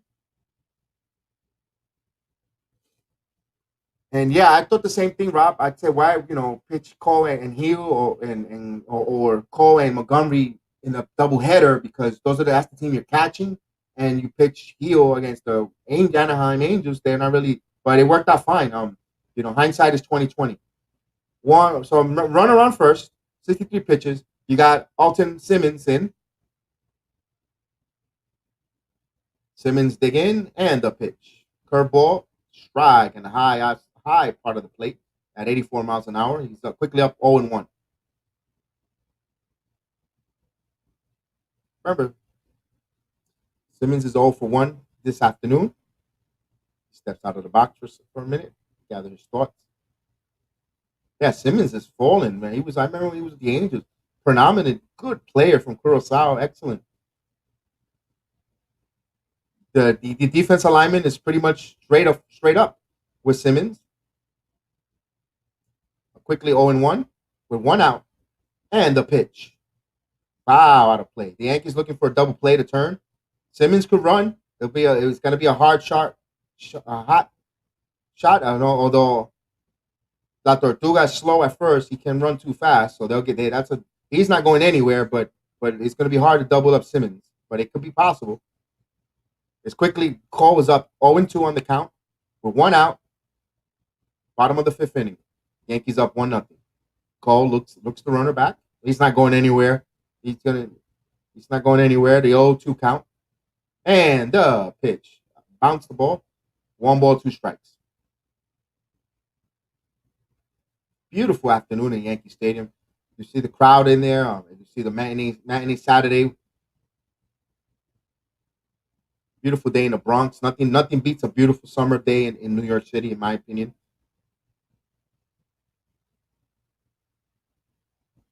1 ball, 2 strikes, 1 out. And the pitch. Foul out of play. I can imagine the Bronx right now, the different corners of Mr. Softy going all over the place. The Iceman, the shaved ice and the coconut ice cream all over the place. Selling in the hot dog carts and the music's in the parks and the baseball games going around in the league, different little league stadium, different little league parks in Cortona. If you're from the Bronx, Cortona Park, Kelly Park, or Van Cortlandt, and a 1-2 pitch coming. Here's the pitch. Cole looks in and a pitch. Ground ball, base hit. First and second, 1 out, base hit. Don't have to worry about a first and third with it's going to probably take 2 hits to get a run in for the Minnesota Twins, or a double with the way Tortuga runs on the base pad. That's a problem. He should have been easily on third. It should have been first and third with 1 out, with an opportunity a chance to put some high leverage situation on Cole. But even though first and second is a high leverage situation in my opinion, but hey, Max Kepler comes up. He grounded on the first pitch and popped up. He's 0-2 this afternoon. Now they do the shift. You got Velazquez right behind second base. Mayhew shifts over to Rizzo. And we got the 0-2 count. A little bit of a jam here. He's 0-2 on this one. Here's the first pitch of the bat outside. 1-0.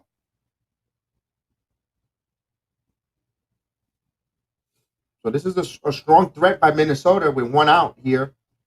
The Yankees play for a double play here. A double play gets them out of the inning.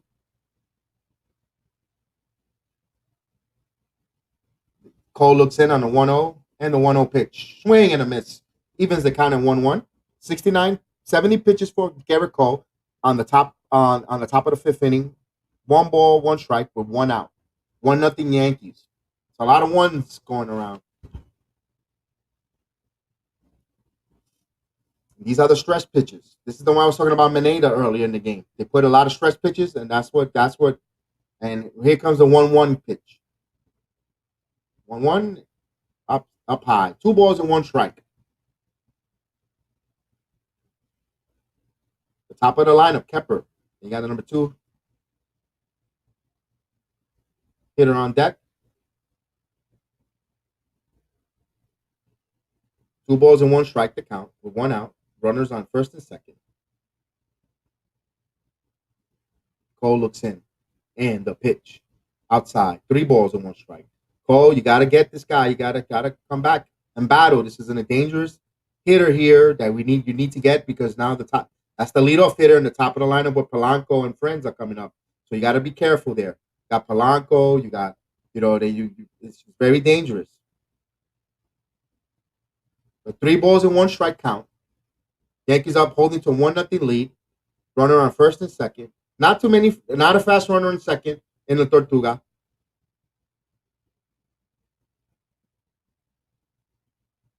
Cole steps out. The batter steps out. He's ready. He's looking in. He's ready to go. And the pitch. Swing and a miss. He just challenged him. He says, here you go. I'm going to challenge you. Hit my best pitch. And right now we have a full count. Full count, guys. With Polanco on deck, followed by Josh Donaldson. So here, tough situation, sticky situation. 3-2 count. The crowd urges for that strikeout for Cole, rallying behind him. And the 3-2 count. He looks in. And the pitch. Oh, he walked him. Not even close. So bases loaded, 1 out. With Polanco up on bat. Here comes Matt Blake, the pitching coach, to slow down the rhythm, talk to him, reset. Maybe he saw something in his mechanics. And I'll take a minute to drink my water.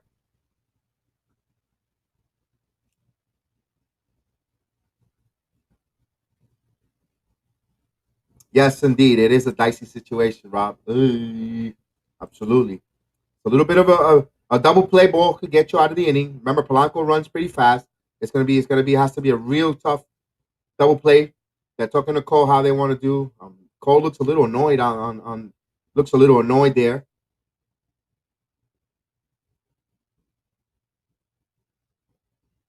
Okay, whatever instructions was going on, he looked annoyed. He looked a little bothered. That's something to keep an eye on. Hopefully, it's nothing. Wow, that was a little bit concerning right now, folks. Just to see he was a little annoyed. I don't know if it was maybe a pitch selection or whatever the case was, or he was a little annoyed. So,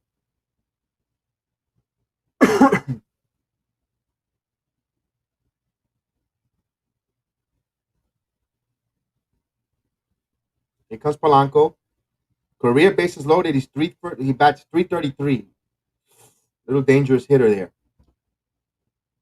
Little stressful pitching because his pitch count is going up. And the pitch. Starts him off with a ball. High fastball out of the zone. 1-0. So right now, Cole is flirting with a little bit of walking the tightrope, flirting with a little danger here, in my opinion. So 1-0 Yankees. They're holding off. The bases loaded with Minnesota with 1 out. It's going to be interesting on a medium fly ball with the runner on third. Doesn't run too fast like Tortuga. The turtle's slow. So hopefully you get a pop-up here or double play ball. And the 0-1 strike. 1 ball, 1 strike. Evens the count at 1 ball, 1 strike. So the Yankees got arms on the outfield. Judge got a cannon. Gallo has a cannon, and so does. Gallo isn't batting.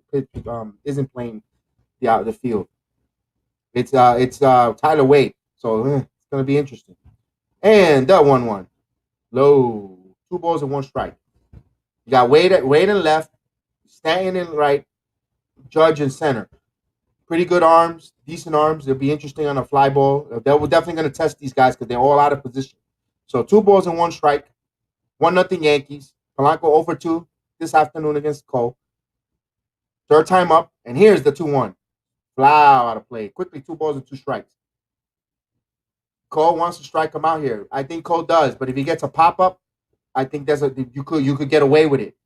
Personally, I would love a double play ball here. Just get out of the inning and let Josh Donaldson come up with no one on. 2 balls, 2 strikes, high leverage situation. The crowd urges for the strikeout. Get up. They're up on their feet, clapping. We'll see what happens.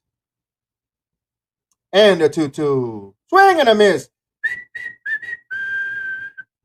Yankees with a strikeout. Big strikeout for Garrett Cole here. 2 outs. Big strikeout. Wow. High fastball with a lot of spin. Oof. You could see that spin rate from when they slowed it down and the crowd goes crazy. Yes, absolutely, Robert. Cole went after him in the last 2 pitches. Absolutely. He challenged him, and here we go. Here we go. This is the matchup. Bases loaded, 2 outs. Donaldson versus Cole. Can't have any high drama than this. And the pitch. Wow, what a play. Cole wants to hit. Donaldson wanted to hit that pitch a moonshot away. Donaldson with the bases loaded and 82 at bats is batting .402 with 5 grand slams. Dangerous hitter, former MVP with the Blue Jays. Cole quickly up 0-1 on the count with 2 outs. Big at bat in this game. Big turning point in this game, in my opinion. Cole looks in. He sets and he deals. Ooh, that was up in the zone, close. They called it a ball. Remember, Angel Hernandez behind the plate, folks. Remember I said that. He already had a little bit of an argument with Josh Donaldson in the first inning about balls and strikes. So that's going to be interesting to see there, too. 1 ball, 1 strike. Bases loaded, 2 outs. Yankees clinging on to 1-0 lead. Cole looks in.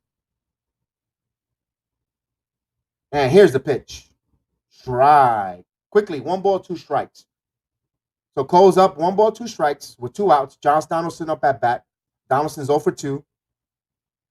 Cole's at 82 pitches. The Yankee Stadium, the crowd has come alive with the famous 2-out clap. They're roaring. Cole looks in. He breathes. He looks at his catcher. Looks at the sign. Donaldson gearing up. The drama is building. 1 ball, 2 strikes, and the pitch. Strike 3. Right down the broad of the plate. And Donaldson arguing again. He's out of the game. Throw him out. Come on, throw him out. Wow, this is the second time he's got into Angel Hernandez's face. That was a perfect pitch. Perfect pitch. Got him. Out. So the Yankees escape out of that.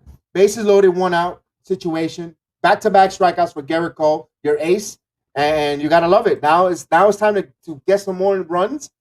Make that 1-0, multiply it, and continue going forward and continue to build on Garrett Cole's strong pitching performance this afternoon. Gotta like what you see, and now it's time to score some runs, guys. And with that, man, I cannot wait. While they go in commercial break, I'm gonna take a small little commercial. I'll be right back.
All right, we're back.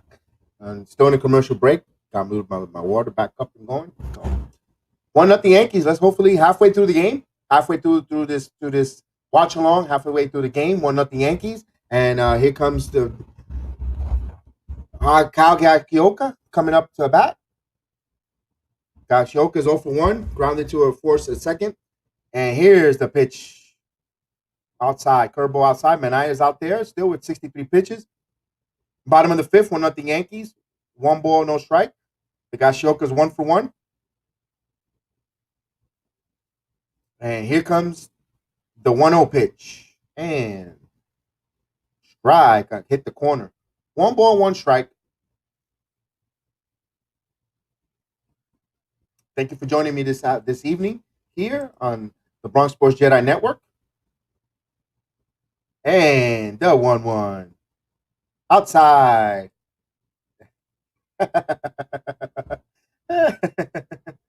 Thank you, Rob. Better than elevator music. 2 balls and 1 strike. Manea looks. And the 2-1 count. Wow, fly ball in the gap is going. What a play by Gordon. Tracked it down right between left center. 1 out. Kyle gave it a ride, but to the deepest part of Yankee Stadium, where there's a lot of real estate out there, and Gordon with that speed, I think Gordon with that speed covered it, and he flied. It was a loud noise out, a loud out. So 66 pitches from Minida with 1 out. And here comes Tyler Wade, unless if they do a pinch hitter, but I doubt it. I think Wade will be the hitter there. Something's going on. Okay, here's Wade with here's the pitch. Low, ball 1. Tyler Wade 1-for-1 with the RBI single. His RBI single is what has the Yankees up on the board. Wade has been playing phenomenal since August. On fire, having a great August. And here's the 1-0 pitch. Well, he squared a bunt, but held it back. 2 balls and no strike. 1 out. Yankees up 1-0. Bottom of the 5th inning. 2 balls and no strike for Tyler Wade, who's 1-for-1 with the RBI double. RBI single, excuse me.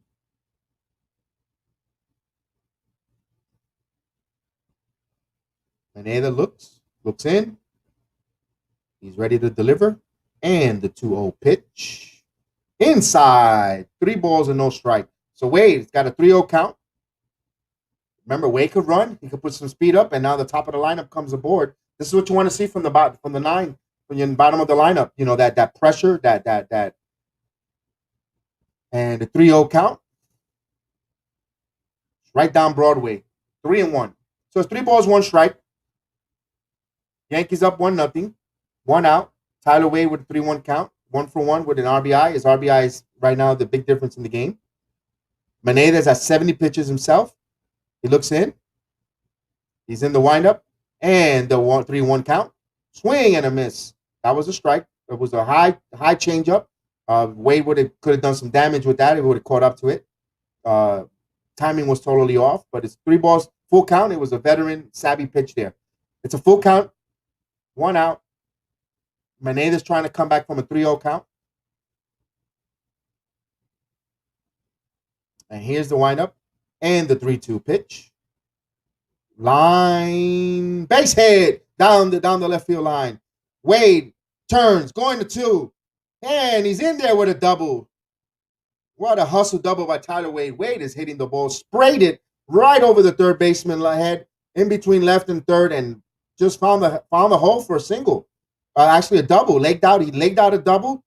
You got runner on second with 1 out, and the top of the lineup coming up. That's the pressure. This is the pressure. This is the high leverage part that puts pressure on the pitcher. This is how you win. This is winning baseball. This is how you do winning baseball. You know, timely hitting, putting the bat on the ball, running the bases, turning singles into a double. Those are the type of things, and that's what makes the game fun. And like Robert Parr said, I love the hits. At this part of the lineup, you gotta love it. That hustle, that speed. That now you have DJ LeMahieu up with runner on second, a chance for an RBI to extend the 1-0 lead. And then LeMahieu is 0-for-2 with a strikeout and a flyout. He's batting .270 for the season. Let's see. Let's go. We know what LeMahieu's been here since he's been a Yankee. He's been clutch, the machine, and the pitch inside, almost hit him. Quickly, 1 ball, no strikes. So high leverage situation for Maneda. Yankees clinging on to 1-0 lead. Runner on second, Tyler Wade, who has speed. And the Yankees lead thank you, Zach, said the Yankees lead the league in stolen bases. And the pitch. Right down the middle for a strike. Zach ringing, giving me that key stat. They've been leading the league in stolen bases. I appreciate that.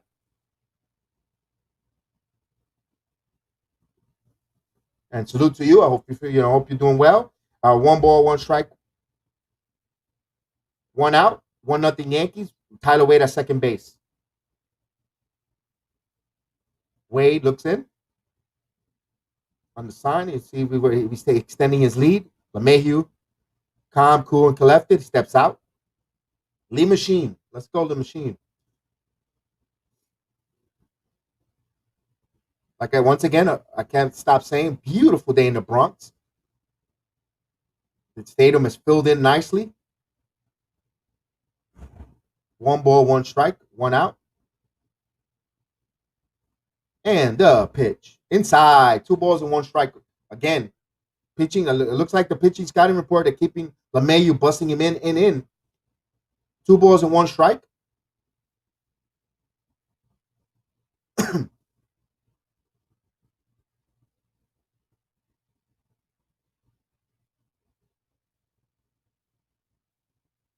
And he's getting ready, back in the box. They're looking in. LeMahieu takes his practice swings. He's getting ready. Maneda in the lineup. And the pitch.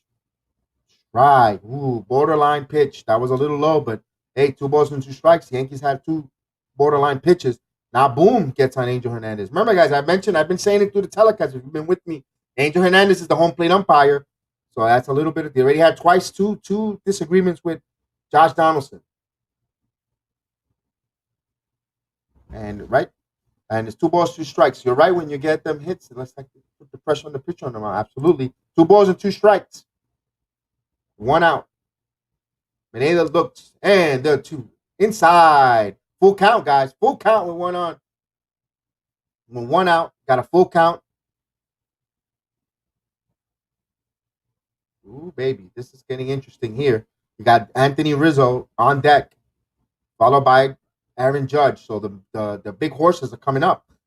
3-2. This is a very important 3-2 count with DJ LeMahieu. This is what's called about extending the lineup. You extend the lineup, the next guy, you see better pitches. This is where DJ LeMahieu needs to return to form as Lee Machine, in my opinion. He's going to get a good pitch here, 3-2, because I don't think he wants any part of Rizzo or Judge or the big horses. So 3-2 count with 1 out, big pitch, in my opinion, and the 3-2. Right down the middle, foul. See, that's what he hung. He put that pitch right down the middle. DJ a little anxious, but this is where DJ has to revert back to his old form, and just get the hit, smash it, right center field, right field. Just get that ball, a line drive hits.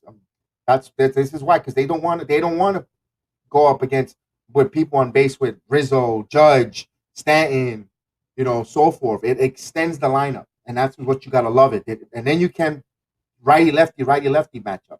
So it's a 3-2 count with 1 out. Wade on second. LeMahieu in there. And here's the pitch. Line, base hit to right field. Just like I told you. Yankees go in. Did Wade scored? And folks, I'm going to bring in Zach. Zach, what's going on, my main man? Thank you for coming aboard and jumping on with me on this watch along. Hey, man, how's it going? How's everybody in the chat? Good. Sorry, I wasn't feeling it. We're up to it at all earlier, but I'm sitting here watching the game. Figured I'd come on and give you a hand. I appreciate it. Allow me to drink a little water. Oh, Wade did not score because we would have been gunned out. So you got first and third with 1 out. Anthony Rizzo up on the plate. And there's a conference call. So, man, Zach, so how you been, man? How's everything going? Been all right, man. Feeling like literal crap. Been sick the past almost 3 days. So, Oh, man. I haven't eaten. I've lost 22 pounds. I got big things. If it doesn't get any better, I'm going to go to the hospital here soon. Oh, man. So, hopefully everything works out there.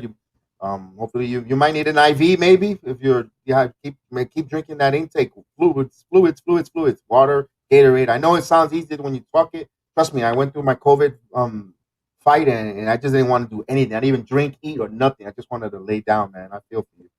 Yeah, man, I appreciate it. Appreciate the support, man. So, your thoughts on this game so far? Let me hear them. I It's haven't been able to listen the whole time. It's a very good game. I'm enjoying it. And here's the pitch. Low. It's a really good game. It's going quick. When you do the watch along and do it and call the plays, it's been really, really good. Robert Parr salutes you, and Robert Parr salutes you, my guy Z, and he says, hope you feel better and get better, Z. Everyone, absolutely. Everybody wants you to get better and see you back on the air better than ever. Appreciate it, Robert Parr. Absolutely. It's 1-0 count. Rizzo, one of the big acquisitions, 2-0 count. So yeah, I've been saying it's a good game, man. Good pitching, timely hitting with the Yankees. They're putting pressure on Mineta. First few innings they had, first two innings they had runners on. Traffic, key hit by Tyler Wade getting that run in from third. They just got to capitalize. I think they're 1 for 5 or 1 for 6 with runners in scoring position. So they need to get better on that and capitalize with these opportunities and score and not allow Minnesota to stick around and try to steal the game and get that confidence, in my opinion. Yeah, and with a pitcher that pitches to contact like a Kenta Maeda, he's the type of guy that's going to flirt with danger because 3-0 count. Contact. Right. So the thing is, we got to rely on being disciplined. You have to have plate discipline. You have to be able to like for example, DJ LeMahieu. I have no idea why the scouting report's telling them to pitch him inside because he's gone away from his normal self. With an inside-out hitter, what you do by pitching inside is trying to change the eye level and hands level of a batter, and then you try to throw him outside. Well, regardless, DJ LeMahieu, when he's on, can hit to the opposite side of the field by pushing a ball that's inside, getting his hands through, and leaving the bat head behind and shoving it to right field, or he can extend his arms if it's a pitch outside and stroke it to right field. So that shouldn't be an issue with DJ LeMahieu, but it is. I feel like we just need more discipline at the plate and just better at bats in general. And we got to finish, like you said. Ball four. Excuse me, Zach. Go ahead. Rizzo walked, bases loaded with 1 out. Aaron Judge up on the plate. Yeah, go ahead, Zach. Excuse me. Right there. That was a great at bat by Anthony Rizzo. Just staying patient. Wasn't anything he had that he liked, so you let 4 balls go by and you take your base. I mean, pass the baton on to the next guy. Like I told you, since the All-Star break, first in the league in steals, stolen bases attempts, and that's huge for the Yankees. And we still don't have the great small ball hitters yet, but we've introduced a little bit more small ball, and that's really been effective. You have big time. Changes like Tyler Wade is playing himself into a roster spot, almost like Gio Urshela did when Andujar was hurt. And the 0-1, 2-0. Judge with the bases loaded, up 2-0 count. Mineta is a little frustrated.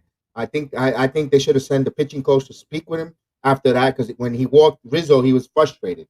You could tell him in his voice, talking in, just not happy. I think they should have allowed the pitching coach to come out and slow them down. But hey, that's why they're in that they're struggling this season. It's a 2-0 count. Something here, a meatball. It's got to be given to Judge to smash, and it's gonna be interesting. The 2-0 count, and here's the pitch. 0-3 and a wild pitch. Here comes Tyler Wade. 2-0 Yankees. You see? You see what very nice. That does. Absolutely. You wait on a mistake, and it comes. And boy, Mineta looks unoriented. He's shaking his head, frustrated. And if I'm Badelli, I'll come out there and just got to slow him down. Or these are pitching conference. Have your catcher come out there 3-0. It's still a 2-0 game. The game is in your reach. It's still close. You got to, cut the momentum. And this is what losing baseball teams do. These are the time, kill the momentum. He's shaking his head there. He's disgusted. He's putting his head down. The momentum is shifting, and you gotta stop it. It's only 2-0, and this 2-0 feels like it's like 6-0. And a 3-0 pitch, yep, ball 4, and he walks him. And Mineta's frustrated again on the mound. Now he's flexing his hand, he's shaking his head, and nothing coming. And now the bullpen starts getting up for Minnesota. Garcia, the pitcher, but you don't see no one talking and starting. And this is the type. There's no leadership. Where's the leadership of Minnesota? And true transparent, I'm a Yankee fan, but I'm a baseball fan in general. And you see those type of things in those times. Now Stanton comes up with the bases loaded. Stanton's a 313 career hitter with the bases loaded with 8 RBIs. Well, Rocco Baldelli, first of all, sucks to see how his career ended the way it did. He was always a really good baseball player. Enjoyed watching him play, even though he was with the Rays. He knows the game, and you have mound visit limitations.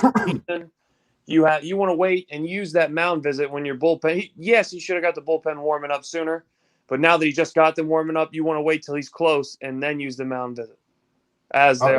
Here comes Baldelli with they're seeing something wrong with Mineta. Remember, I told you he was flexing his hand and moving his hand, and they're checking it out for an injury.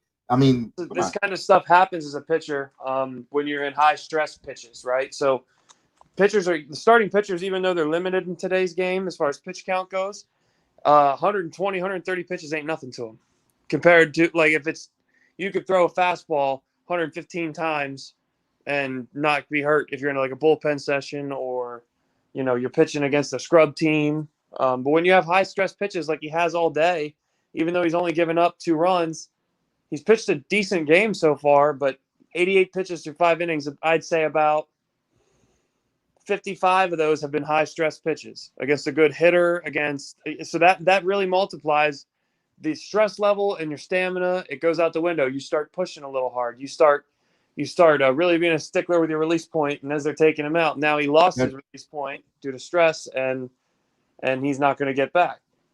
Now, I wonder if it's an injury. That means Garcia will have all the time in the world to warm up, to allow to feel ready to go. Bases, big part of the game, in my opinion. Bases loaded with 1 out. Carlos Stanton up at bat. Yankees increased their lead to 2-0, and the opportunities with more ducks on the pond to add more. Yep, and still under 2 outs. Key word. Exactly. But we cannot have Stanton strike out. We need him to put the ball. It's kind of an oxymoron because if he puts the ball on the ground, it's a for sure double play. But you really don't want you want him to get the ball in the air. No matter if it's left, right, or center, wherever the hell it is, as long as the ball's in the air. Fly ball does the job here. Contact in the air and not the double play. It's like, wow, you have a 1 for 4 chance here of the worst case scenario. The home run is actually 2 for 5 options. To a home run, a fly ball will get the run in, a wild pitch, a voice on ball. But the other stuff are going to be recipes of disaster. Anything in the ground, in the infield, for sure it's the double play, inning over, or a strikeout. So pick your poison. Yeah, he could also get hurt trying to run out the double play, trying to hustle. But no, I just want to see a good at bat from him here. He's obviously not what he once was with the 59 home run MVP season with Miami. That's no knock on him because he's still a solid baseball player when he's healthy. He can't catch the high fastball like he used to. Blah, blah, blah, blah, blah. But what he can still do is put together great at-bats. And him and Aaron Judge still have the problem of letting a slider down and away really get them. And you should know how you judge this is by the level of your first pitch. Your first pitch is usually a fastball with Stanton or Judge because they take the first pitch almost religiously. So if it's a low fastball or if it's middle cut and in, that changes the whole dynamic of your at bat. So if it's low cut, if it's middle cut and higher and in, they're going to try to give you a breaking ball real down in the zone or chase. If it's short, if it's lower middle cut, then they're going to try to throw you away with a slider. And right. Actually got Stanton earlier today, and back to back. Last at bat. Jack, real quick on that. I'll let you go full blast. They got Judge on the low outside pitch strikeout on the breaking ball, and also the same with Judge back to back and Stanton back to back. I want to salute Oscar Hernandez. Oscar Carito, I'll see you soon next month.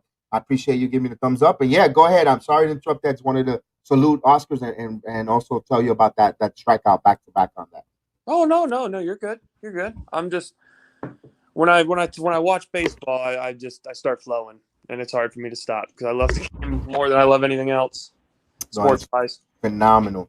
So now Edgar Garcia, with 9 games, he has a 9.53 ERA and 11 in the third innings pitch, 5 walks to 10 strikeouts. Yeah, don't put too much into that.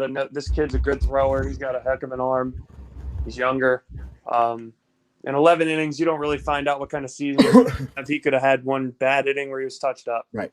But it'd be interesting to see his the fastball. He's he's going to challenge Stanton with fastballs. It's just location. If he could locate the fastball, where Stan cannot put the big part of the bat, he'll have success. So interesting matchup. How is he going to start off with Stanton? Especially fastball meets the this is going to be good, interesting matchup. If I'm throwing and I got a dominant fastball like I used to if I hurt my arm, I'm going straight up and in with Stanton because he since those injuries he can't handle a high fastball inside. So I'm going fastball in, and then slider away or change up down. It's a key. Change his eye level, change the speed level. It depends on how effective this guy's fastball is. We're about to see. This is a key at bat in the game. 2-0 Yankees. Can he stop the bleeding? And here's Garcia looking in, and Don't do. Boom! Line base hit Don't down do. the left field line. Romeo scores. Here comes Rizzo scores. And into a double, Giancarlo Stanton. Stanton, and hit a double, Stanton. See what he did? He threw a cement mixer up there. He threw a hanger, and that's what you don't do. First pitch out of the bullpen should never be a breaking ball. Should never be a breaking ball. It should always be your fastball. And because what it did is speed up Giancarlo Stanton's bat. That's why you saw he almost pulled it right on the line, right inside the fair territory line, down the line, because he speed up his bat. He was waiting. He knew he had a good fastball, and he was waiting for a fastball. He had a fastball swing on a cement mixer pitch. And his slider is pretty hard. 88 miles an hour for a slider is no slouch. I mean, in today's game, it's kind of normal. But if it's one thing, if he had like an 81, 82, 83, more traditional mile an hour type of slider from back when, then that would have froze him and buckled him. But since you throw it hard enough, you're not you can keep your stride foot in just a little longer and keep that swing intact. Here comes Odor with a ball. Odor at the bat. Yankees up 4-0. 2 runs came in on that RBI double from Giancarlo Stanton. 4-0 Yankees. We're still 1 out. Runner on second and third. There's still more ducks on the pond, more RBIs to get here. With Ruben Odor, who's been a clutch contact hitter for the Yankees since becoming on the Yankees. And here's the 0-1 pitch. Ball quickly 2-0. Big clutch contact hitter. He's been clutch. He's been hitting with the Yankees. He's been really good. Coming up with some big clutch hits with them. Despite the fact, okay, gotcha. Yeah. I was like, he hits 218. There's no such thing as him being a contact hitter. But no, I understand what you're saying now. For in key situations when the Yankees need him to come through, he's been clutch. That's let me reiterate that. That's that. I misheard you. It's 2-0 count with 1 out. And pitch. Yeah. 2 balls and 1 strike. I spoke too quick and it didn't come out right when I said the clutch contact. I know what you mean. That in baseball terms, that's an oxymoron. No, I did a Sterling. Well, because what threw me off is you said since he joined the Yankees, I'm like, does that mean he's been a contact hitter since he joined them? Because I don't want to know what he was like in Texas then. But no, I need to see. You know what he reminds me of? And I'll let you do it. 2-1 in there with a strike. Go ahead. He reminds me of a guy I thought we should have never got rid of, and that's Todd Frazier. Solid glove, doesn't do anything spectacular, has a little bit of pop in his bat, doesn't hit worth anything for average, but he's a good locker room guy. He can make big plays when it matters most, and we should have never got rid of Frazier. I love Todd Frazier, even if he's a bench player, a utility guy. You need to keep a guy like Rugi on your team. 2-2 count. Rugi reminds me of Torreyes, but not exact, but something similar to that. 2 balls and 2 strikes, and a pitch. Ball. Full count, guys. Full count with 1 out. That's another guy I didn't want to get rid of because he could actually hit. He hit better. He's been better than Odor, but he has that same impact as Odor with like you said, Frazier, Torreyes, right? Hustle. But Torreyes was a Joe Girardi guy. That's what it was. Yep. That's what it was. He fell through that politics. Okay, guys. 1 strike. A full count. 1 out. Excuse me. Here comes the 3-2. Garcia looks in. Runner on third. Runner on second. Here in the 3-2. Ground ball. That should get an RBI. No, they come home. And he's out. Judge got caught at home. Wow. Did Judge get hurt? It looks like he's slow to get up. Slow to get up, or he's just hurt because of his pride getting caught at home. His ego's hurt. His ego's hurt. That's what it was. Wow, clutch play there. Infield was drawn in. They threw a good play and got him. That was a good play. Good play. Good blocking of the plate from the catcher. Mm-hmm. And he's out. Good play. Good call. Good baseball play. Good baseball play. I wish he would try to block and get a collision at the plate, but those days are over. Those wonderful collision at home plate. So 2 outs. They dodge a bullet there. Judge got caught at home. They're checking his legs. Maybe he got scratched or cut up on his shin, but he'll be fine. And this is where Aaron Judge, let's not kid ourselves and act like he's Ricky Henderson, right? He's not a speedster. He runs well for his size, but he's not a speedster. Here comes Boyd. Lack of small ball for years, and then all of a sudden trying to implement it a little bit is going to hurt you in clutch moments. I mean, I know we're up 4-0 and it doesn't matter, but if this was in the playoffs, right there you have 2 runners on third with 1 out. You keep those runners stationary. If you have any doubt in your mind that there's going to be a play at home, and right. That's where then, and of course that bites them right there. But in a playoff game, that might have different leverage. That might have 0-2 count on Boyd. Boyd swung and missed 2 pitches. Boyd, before coming in onto the at bat, he's 1 for 2 this afternoon. He was 5 hits in a row. Before last inning, he struck out, but now he's looking foolish again with swinging and misses. But Boyd has been on fire on the tear lately, like you said there, Zach, with that play. That regular season is when to know to do it. Practice now, so when the playoff time knows. Learn from your mistakes. And the pitch. Down line for a base hit. Down the line. 2. Here comes Judge. They're sending Odor. Here comes Odor. And he's in there. 2-run RBI for Luke Voit. Yankees now up 6-0. Voit. Whoa, that is crazy.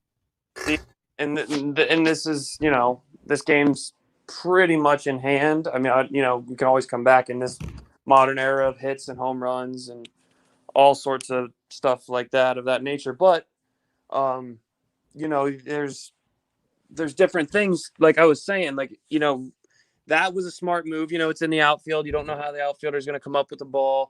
That was a solid move sending Odor. He runs pretty well.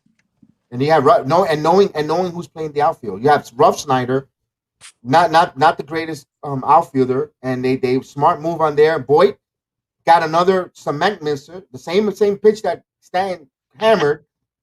So did Boyd. So why are you speeding? If you've got this dominant fastball, you're speeding the guy's bats up by throwing those breaking balls, those cement mixers, and this is the result: 6-0. Bad calling of the catcher or whoever's calling the pitches in the bullpen. From the dugout. Terrible, in my opinion. Yeah, and that's a lot. Like Minnesota, they talked about it earlier, and it makes a lot of sense. They don't have. Like he hasn't that 94 2-seamer you just seen with a lot of movement. It was a ball, but that was a nice pitch. Even if he doesn't have the dominant fastball, it might not have the 99, 100-mile-an-hour velocity as other guys, but it has movement, and that movement can fool a lot of hitters. And these Minnesota are trying to go with advanced analytics on more sliders, more breaking balls, and more fastballs in different locations. Sometimes you just got to challenge somebody. Set up your pitches, set up your, actually pitch. And like these relievers are normally just throwers. They're not pitchers. You normally, they're not old school pitchers. They don't, it's more just stuff and not thinking. 2 outs. 2 outs for another second. One ball, 2 strikes. Velazquez up at bat and the 1-2. Swing and a miss. Drop the catcher. They're going to make it official. Out at third. Yes, go ahead, Zach. We'll take us into the bottom of the inning. Yeah, I'm just saying, it's the relievers where your bullpen comes into play. And I think what's made the Yankees guys that are no name step up this year is our pitching coach is helping them think like a starter, like a Tanaka would, trying to get people out and not so much worrying about just throwing your nastiest stuff. Calculate, change your speeds, change the batter's eye level, change his hands, change his hand level where he's moving his hands to the baseball, and then you bring him inside. There's just a lot of different things that the Minnesota Twins weren't doing. That's why they fired their pitching coach last season. And this year, I think he's trying to right a lot of wrongs that were instilled in these guys. But make no mistake, the Twins are a young, talented team. They got rid of Nelson Cruz. They're doing a little bit of a retool. They'll be back next year. Into a solid playoff contender. One thing I've seen from the Minnesota Twins, they got to get some. Their players they need some more athletic type of players. There's no really. You look at the aka the turtle William Alcedino. You got Sado. You got they're out of shape. They got two men, and you got Gordon, who's like a toothpick. You got so many players, so many extreme. It's like wow. I'm like, ugh, like sometimes they look like they're fielding a softball team out there. With no team speed. Yeah, these guys can hit, but you know they're not going to go from first to third all the time, and that's and then the way they're you can only play them in the corners, third or first, log jam at the DH, and it's like it's not a stereotypical, but not to be stereotyped or ashamed, but they need to get into better shape as baseball players. If you're gonna, pitchers, I can understand that, but those position players, wow. I mean, yeah, they put up good numbers, but could it be empty calories on those numbers? Homie looks like Bartolo Colon's son. Yeah. But yeah, and their most athletic guy and the guy that I like the most of their team is Andrelton Simmons. He's having a down year this year, but he's always a Gold Glove shortstop. He's got speed. Normally he's around a 270 to 260 to 280 hitter. And honestly, he's on a 1-year deal. I don't know if he wants to be in Minnesota. I think that was a last ditch signing, like bet on yourself. Right. And plus, next year I heard they might be doing away with the shifts, like such aggressive shifts, and a guy that hits the ball on the ground like that is going to benefit tremendously. So 1-1 pitch. Whoever gets him in free agency next year, if the Twins keep him or whatever, is going to be a steal if the shift thing gets situated, because he will go right back to hitting near 300 and still be a Gold Glove shortstop. He is a good player. And right now the Yankees up 6-0. Call in there a 1-2 count and the pitch, 5-ball, center field. Judge there, quickly 1 out. Yankees scored 4 runs last inning on 4 hits. They extended the lead 6-0. Garrett Cole's out there, 87 pitches. It looks like he'll get through the 6th inning, and I think they'll hand the ball over to the bullpen, in my opinion, to get out the last 9 outs. And get this victory for Garrett Cole and continue to increase the lead in the wild card standing. Of course. Garrett Cole comes in there and Snyder up at bat. And here comes the first pitch, swing and a miss. Yeah, what do you think of this resilience from them coming in there? I haven't had your thoughts since the last time you came on. The Yankees were 10 games, 9.5 games on the program. You're sitting here, and now we're a game and a half, possibly 2 by the end of this game. Yeah, I'm proud of them. I didn't think it was going to happen. Happy it is. They got a lot of things situated. There's still a lot of holes at this team. They're not going to compete for a championship with this roster. Need more small ball. They need more people healthy. The whole 9. But as far as Garrett Cole goes too, he had a lot of high stress pitches. And now that you got a lead, manufactured some runs, had a good inning. He needs to breeze through this inning and get it to the bullpen. And he's going to watch him pitch with no stress, see how much better he gets. Right. Happy with bringing up Tyler Wade and Velazquez. Hopefully I said his name right, the shortstop. He's impressed me a lot. I think Gleyber Torres and Gio Urshela and all those guys are in a little bit of trouble. They're going to have to come back and prove themselves. It's not the same Tyler Wade you saw the past couple seasons. Right, Wade is playing with a ooze of confidence. It's right now 2-2 count on Rough Snyder, 1 out. Top of the 6th and the pitch inside. Full count for Rough Snyder. Yeah, I think Torres too.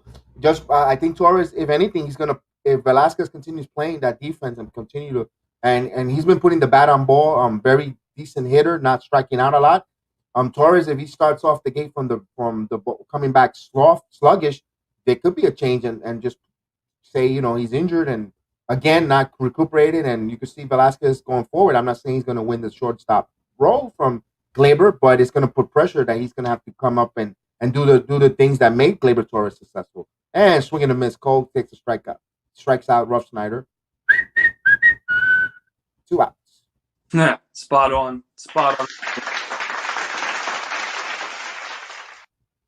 Yeah. So what do you think about Gleyber? You think he's in trouble? Do you think the Yankees will have the guts to not play him and leave him? Not DFA, but not just give the Vasquez because this Vasquez is a switch hitter, great defensive glove, contact hitter, doesn't strike out much. I mean, wow, he's Speed, giving the little speed. bit. He's giving intangibles that Glaber hasn't given.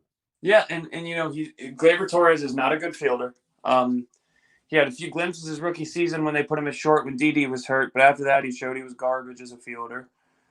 He's either strikeout, home run, or walk.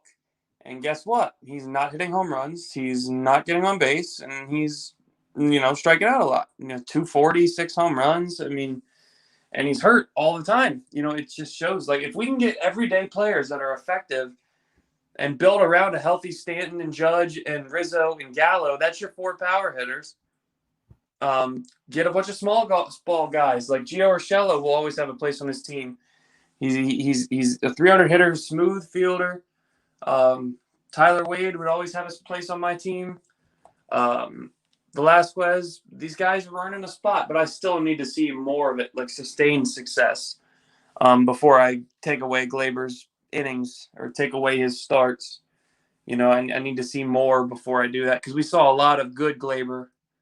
Ground ball to third, Odor with the play, end of the inning.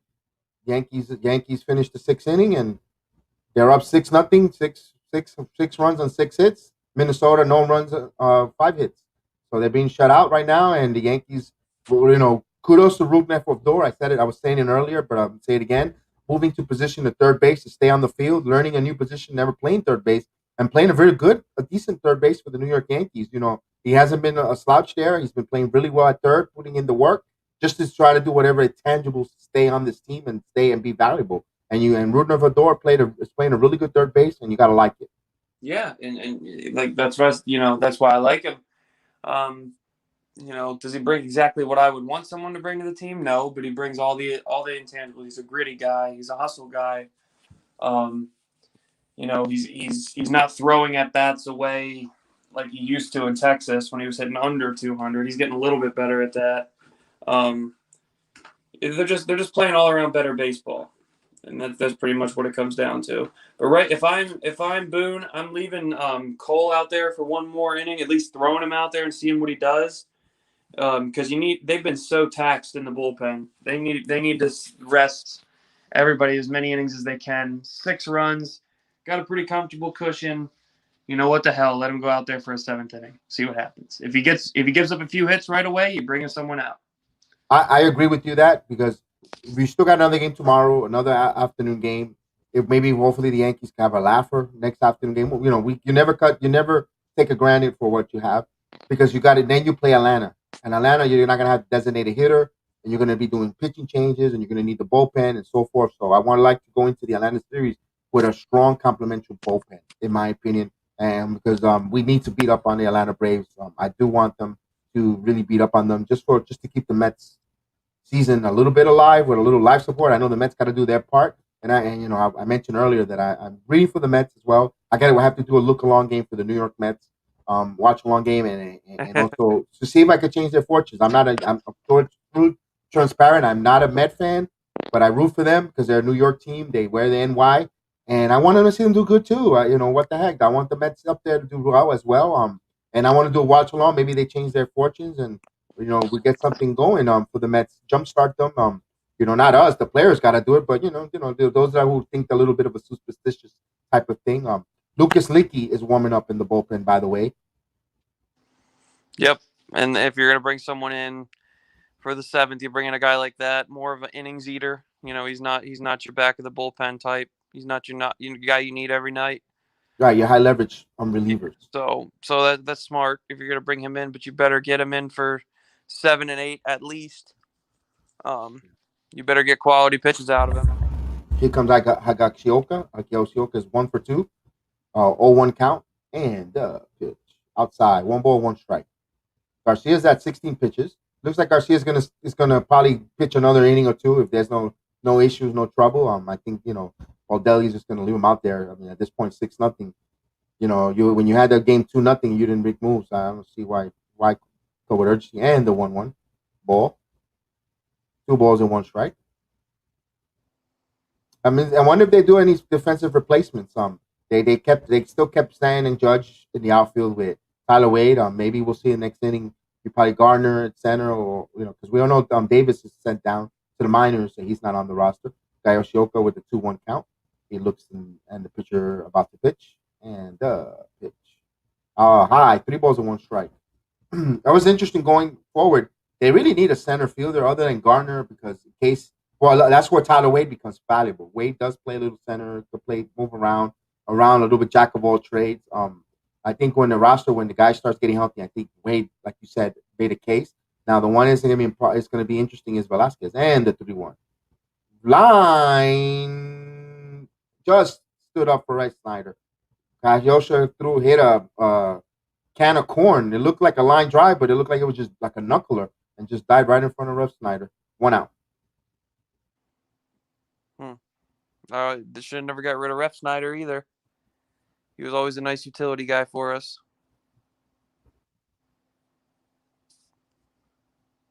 And they're just showing the replay on a nice play there, Rough Snyder. Should have never got rid of him. I always liked him as a backup utility guy. Here comes Wade, batting 2 for 2. Wade is with a 2 for 2 and inside ball. He looks like Jacoby Ellsbury a bit. He does. Kind of haunts me. It does. Wade with a double and a single and an RBI, scored a run. He's due for his first home run of the season. He does have pop. I've seen a couple Tyler Wade home runs. 1-0 pitch. Here's the 1-0. High. So Garcia's a little wild this inning, despite the fact getting the leadoff batter off. Judge is speaking with Boom is speaking with Rizzo there. Wade, number 9 hitter. LeMahieu on deck. Rizzo in the hole. 2-0 pitch. Swing and a miss. I think he heard right. that he's due for a home run because he just uncorked himself right there. Yes, he heard Zach, and he wants to make Zach happy, make him feel better. And he wanted to go. There's fundamental things at the big leagues, like keeping your eye on the ball, keeping your head in, that always get lost. 2-1 pitch. Foul, grounded foul. So 2-2 count. Garcia's at his 23rd pitch already. First inning and a third of work. Yankees up 6-0, bottom of the 6th inning with 1 out.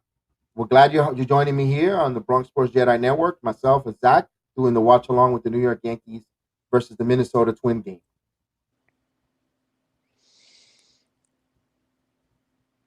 And a lot of smiles in the Yankee dugout right now, but don't get too cocky, fellas. It's 6-0. Anything can happen.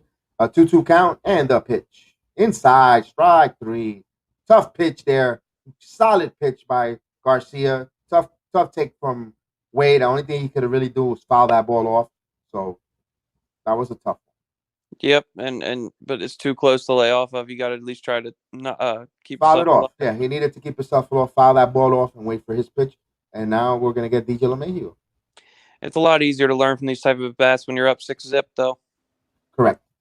DJ LeMahieu 1 for 3 with a single in the 5th and scored a run, batting .273 average, 8 home runs. And here's the pitch, ball. He needs to go back to his roots of being an inside-out, opposite field, contact first type of hitter and stop trying to hit like he did his first year here, 26 home runs, 100-plus RBIs. That's not what we need him for. No. Then forget about the ball. Do what you do. Forget about the ballpark, or they're not asking you to be the home run hitters. There's enough home run hitters on this team. We need you to be the machine. And here's the 1-0 pitch. Inside, sets the sign. He throws, and it's right down the middle, foul. Oof. Right down Broadway. LeMahieu kind of was surprised at how where that pitch was. He fouled it off.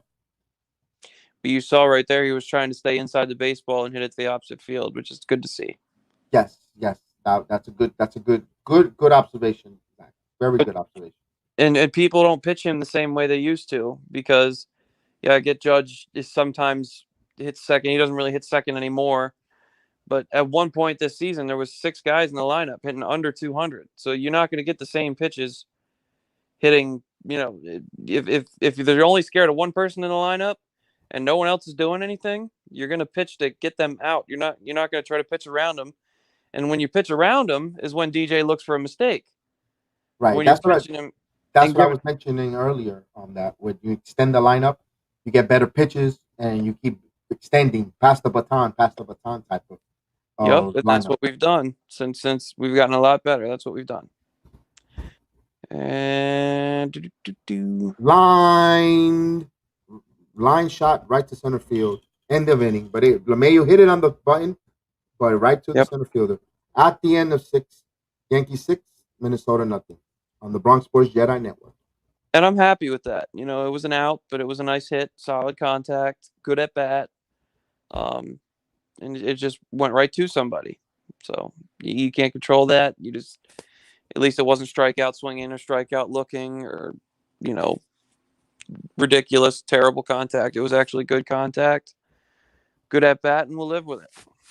Absolutely, absolutely. Don't forget, guys. Later on this evening, we're gonna have the combat sport watch along. We'll start off with the first show. It's gonna be the MMA. It's gonna be all continuous. It's not gonna be pro, but the first fighting event will be the UFC 35. Also following in with the SummerSlam, plus the Manny Pacquiao Ugats fight. So hopefully we'll have everyone else up in here with the watch along later this evening. So we'll a busy day for the Bronx Sports Jedi Network for myself. A lot of calling, a lot of the different fights, a lot of different talk along. Chef Jan will be in the building later on, and Divine, and different other folks with breaking down, and we're gonna set that up. It should be a fun day in combat sports in Bronx Sports Jedi history. But we're doing the watch along with myself and Zach here with the New York Yankee baseball, and it's exciting. Yeah, and good to see. Good to see. It's just good to see him actually not need home runs to get 6 runs. You know, like they're actually putting good at bats together. And if they were to capitalize on every opportunity, this would have been a way, way, way blowout. You know, like they left a few runners on. So good to see. Especially in the first inning, they were 1 for 5 before they did all this scoring with runners in scoring position. So yeah, this game could easily be out of hand on 10-1, 10-0 maybe. Yeah, you're absolutely correct on that. Guys, hit that like and subscribe. I thank you for those that are hitting the likes and on the page on either through Facebook, Instagram, Twitter, and the YouTube network. I appreciate it. Yep. This guy is growing fast. Get on the train. Get on the bandwagon while there's still room for Bronx Sports Jedi. And yeah, definitely. Thank you, Zach, for reminding me. I want to thank everyone for helping me push it through and make it to over 700 followers, subscribers. I appreciate it. I thank you guys so much. I'm trying to find a design, a logo, so I can start merchandising and give away a few things. And just be promoting the program. Whenever I see you in anywhere, any shape, form, I'm mail it, do whatever, and just help me help. Thank you for helping me build this brand, and I appreciate it. And now we got Lucas Licky in the ball game. Oh, nice overhand sweeping breaking ball. Yep. And that's a man that's confident in his breaking ball. Like I said earlier, normally you want to start out your first pitch out of the bullpen with something hard. And Nick Gordon, but Nick Gordon with only 1 home run. That's the right person to experiment with that. Yep. No doubt. You don't do that to Rafael Devers. I remember when he was a rookie and he hit Chapman's 103-mile-an-hour fastball about 450 feet. That's why I brought him up, because that's still etched in my mind. Opposite field too. Yes, indeed. 0-2 count for Lucas Licky. He's protecting a 6-run lead. And the pitch. Another breaking ball, grounded to second. Easy play to LeMahieu. Out. After 3 pitches, 1 out. Yep. Mow through the inning, get to the 8th, go through that. Yes. Ideally, you'd like to see him throw all 3 innings just because he's an inning eater. But we'll see if the Yankees tack on some more runs next inning. Maybe we might see that. Or we might see, you might see that. Anything to stay away from our high leverage relievers, and for another day of relaxation, or day off for them, will be phenomenal. Key for the Yankees, especially the dog day of August, because they got a bunch of games coming up. Or if you have a struggling high leverage reliever, like for example, let's say Chapman was healthy and he's had a horrible go with it. You give him an inning just to, or Chad Green, give him an inning, see what they do. You're up 6 runs, no biggie. If he gives up a couple, we'll put someone else in there. Right. Here's the 1-0 to The turtle. I just like calling him the turtle, guys. That's okay. I I'm like gonna to start say calling him La, Junior. La Tortuga. Oh, Bartolo Colon Jr. Yeah, Big Sexy Jr. that's hilarious. He does look like Bartolo Colon. And pitch. Oh my God, he even swings like him. He popped up. You gotta be kidding me. Foul out of play. Big Sexy Jr. He's got the big sexy swing. Oh man, you gotta love it there on the Bronx Sports Jedi Network. Robert Parr, how's the TV installation coming? I know you're out there listening. I know. Give us a thumbs up. How's that installation coming on for you? 6-0 Yankees. Jeez, he does. Oh man, He's laughing.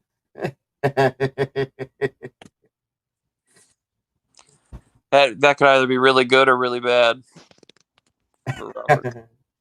Had to recharge the drill. Oh, I hate when that happened. Remember, you plug the HDMI in. It'd be hard to install a TV. I'm just messing with Rob. No, we gave him a good tip about the studs, the beams where next to the outlet. Usually it's on the left or the right side. Yeah, Is he wall mounting it? Yes, it's wall mounted. It's a wall mount. It's a wall mount. He's got it. He's got it. He's got it covered. Robert Park Make sure you do the best dad joke of all time. That's Use the a best one. stud finder, run it across yourself. Beep, beep, beep. Dad jokes. Oh, flied off by the turtle. Easy lofted to right field. 2 outs. 2 quick outs. 8 pitches by Lucas Licky with Yankees up 6-0. And a beautiful day in the Bronx. Beautiful Saturday matinee game, early game with the. Hopefully the pro. Nah, that's a beautiful scene. Absolutely beautiful. Beautiful day for baseball. I'm gonna put the finishing pictures on my icon. At least, wait. At least we got the Wi-Fi set up to watch. There you go. That's the most important one. And pitch. Upside high. Simmons up to bat. Simmons is 1 for 2 with a single in the 5th inning. Like you said, his season average is at 218, 3 home runs, 26 RBIs, 558 OBS. Look at what Robert just commented. Ground ball to short. Velazquez deep in the hole. Fires, gets him. Nice play by Velazquez. Inning over. Yankees up 6-0. Middle 7th inning stretch. Let's get it, baby. And with Anderton, why I say that the shifts have really hurt him is because you've noticed in this series he literally puts bat on the ball all the time. Like he does make solid contact, and since he's only hitting 218, makes me think as to why he's only hitting 218 when he's always putting bat on the ball. And it's got to be something to do with the shifts. What do you think? The scouting report. They like you said, they shift them over. They know where to pitch, where to throw them, and also like we were talking about the Yankees, the extension of the lineup. Who really scares you right now in the Minnesota Twins lineup? Bartolo so son. Right. That because he looks funny and swings terrible.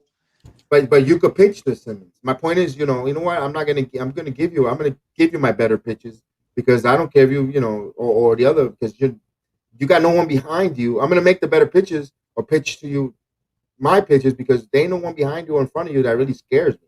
That puts fear in my lineup. So I'm just gonna go after you and that's what it's going on with Simmons. If he gets you put Simmons on the Yankees, I think he'll have a much better season, which the Yankees almost got him in the wintertime, by the way. There was a lot of talks. He was on their radars, and before they thought about keeping Glaber as short, they thought about bringing him in here.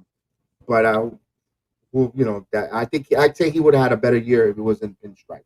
And let's see what Robert Parr. Absolutely, no doubt. I couldn't put a name on him. Bartolo Colon, big sexy for the New York Mets, former Yankee, former Met, former Oakland Athletic, former everybody. Indian. Yeah. You name it, he's been there. Jack of all trades, looking to try to get back and pitch one more season in the major leagues. He was interested. He was working out with Met gear. The Mets could really use him. But maybe to hit. He's probably better than Lindor. Well, Lindor's injured right now, but yeah, I know what you Even mean. before that, horrible. Better than Conforto because Conforto stinks. I love seeing the Mets so god awful. I used to go. There was a guy, I'm not going to mention names, but he bet me at the beginning of the year.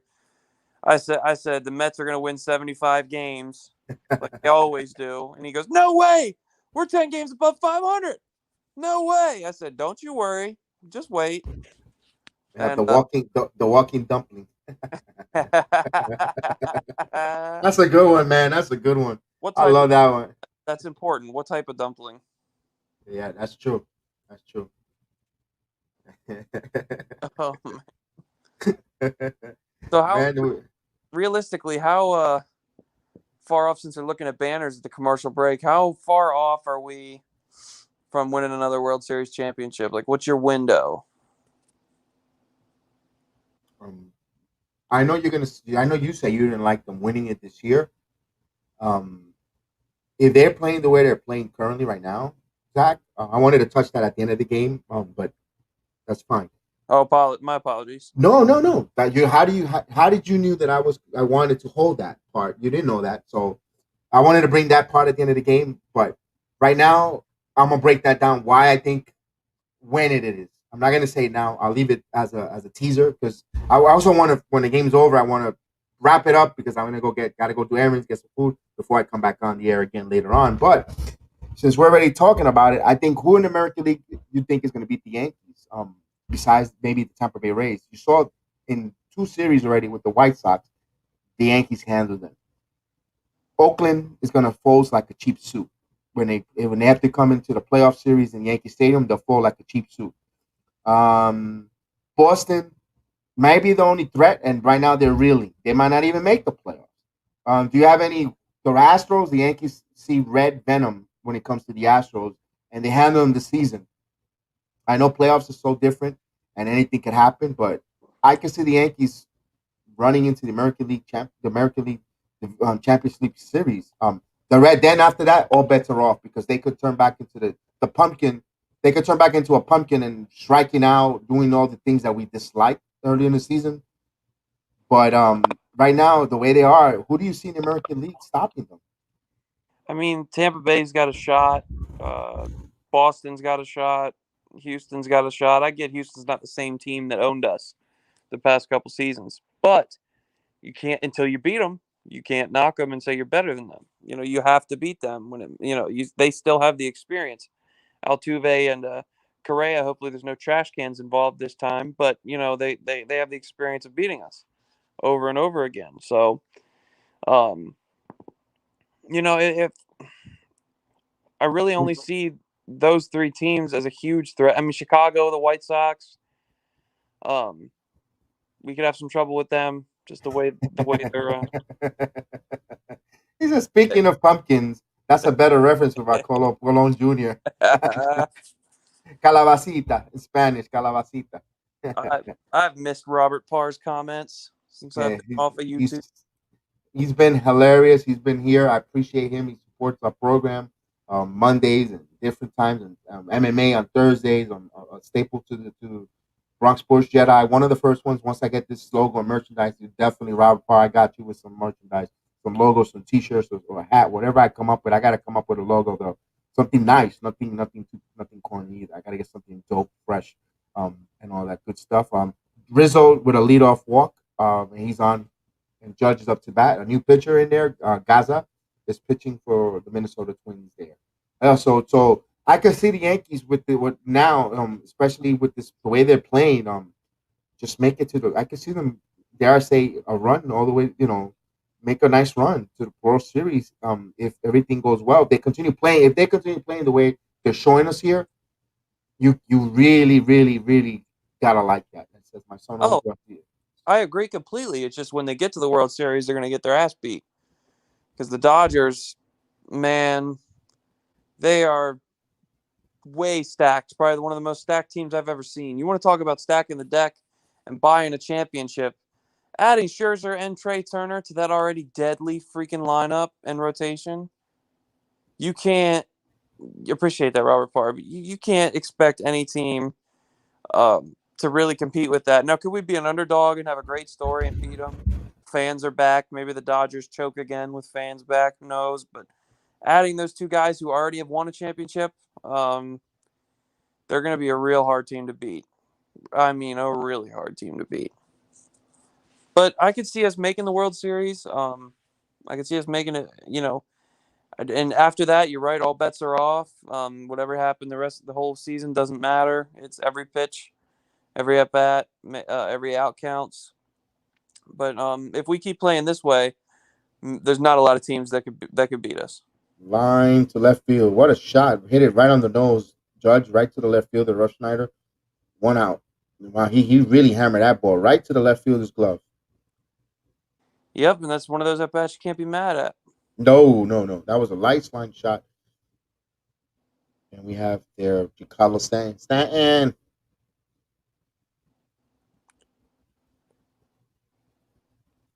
Stanton, the man that sits on people's faces. What? Yeah, you knew that. What is that Stanton, the man that sits on that's asked to be sitting on people's faces. What? Yeah. There's if you go to Twitter, you look for Carla Jastrzemski. She literally recorded John Stanton asking Stanton to sit on her face. Someone asked Stanton to sit on her face. Carla Jastrzemski. You look, yeah. She goes, Stanton, can you sit on my face? Yeah, that's why I make that voice. That's so yeah. Shouldn't it have been Gary Sanchez? Oh well, that's dirty. the dirty Sanchez. Well, 2-0. 2-0. The word with Sevy's gonna probably come out of the bullpen. He's good, and Kluber will be pitching soon. And that's another thing that I wanted to touch on with that. And here's saying with the 2-1 count. The Yankees pitching staff. You go with Garrett Cole, followed by Jameson Taillon, who's been the best pitcher since June in the American League. You got Jameson Taillon. You bring in Luis Gil, Montgomery. That's 4 formidable pitchers. I know you got a rookie. You don't want to bring a rookie down. Is that a base hit? Base hit by Giancarlo Stanton down the right field lines. Rizzo to third. And the hits keep on coming. First and third with 1 out. And then also you bring a Kluber into that fold.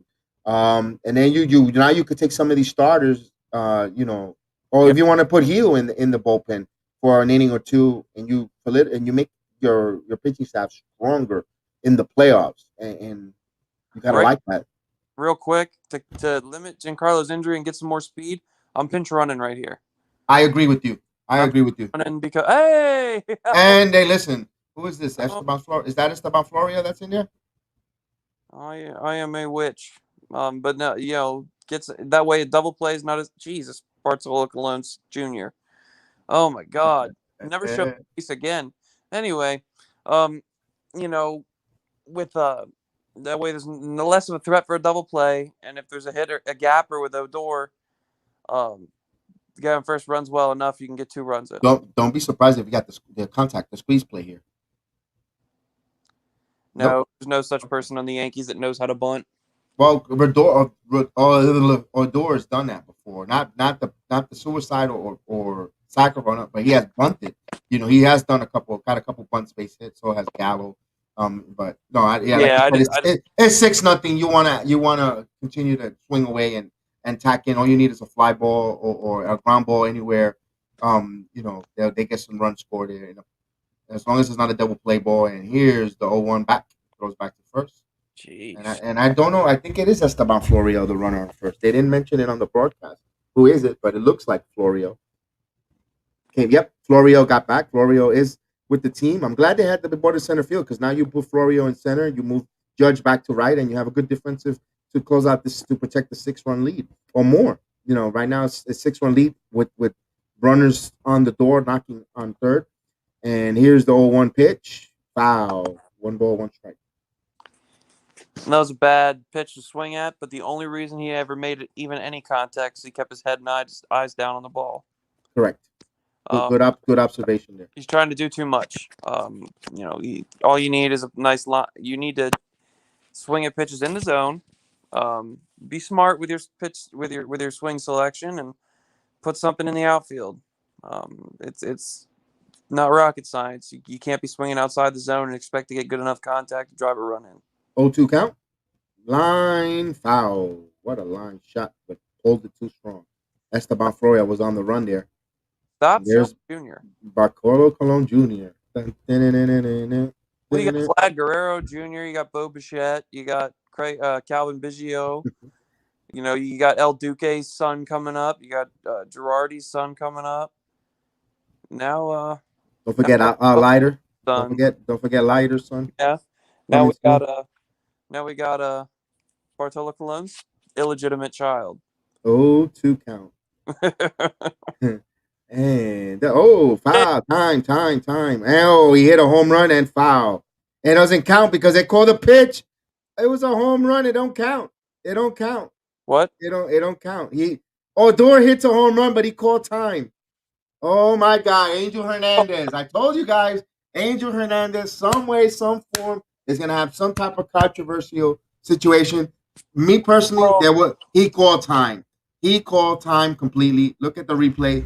And the time, Odor called it, and Odor smashed it. Dumbass. That's on no one's fault but Rookie. Hey, I can't blame Angel Hernandez. I just wanted to throw his name. That I can't blame him on that. He called time. He called it right before. A good call. Unfortunate break for the New York Yankees. For that was supposed to be a home run. Now, don't strike out, Rookness. Don't. He's going to. He's gonna. Oh, of course. That's the boneheaded stuff. 0-2 count. Let's see what the 0-2 count. He ain't gonna throw that same pitch again. My! Oh, what up, Angel Hernandez? You gotta be kidding me. Call. Bad call. Why does he always look like he wants to fight the players too? He always gets so puffy, like he huffs his chest. Wow. Fight. Told you Angel Hernandez was gonna rule his ugly head in this. That was where the hell is that? My God, he is a real bad umpire. Did you notice how he starts getting real? Normally umpires let him say their stuff and then they throw him out or whatever. He actually acts like he wants to fight him. Wow, that's a bad call. Terrible call. MLB, what are you waiting for to relieve this man of his duties, of an umpiring duties? I mean, let him be an ambassador, a teacher of MLB umpiring or whatever. Get him out. Just get him out. You can't have this guy out there. It's terrible. He's a really bad umpire. Ball one for Voit, which that was a closer pitch than the one he called Runev out on. But it's a ball. It's crazy. Blue Voit 2 for 3 with a single and a double, 2 RBIs. Runner on third with 2 outs. Can he come up with a big hit?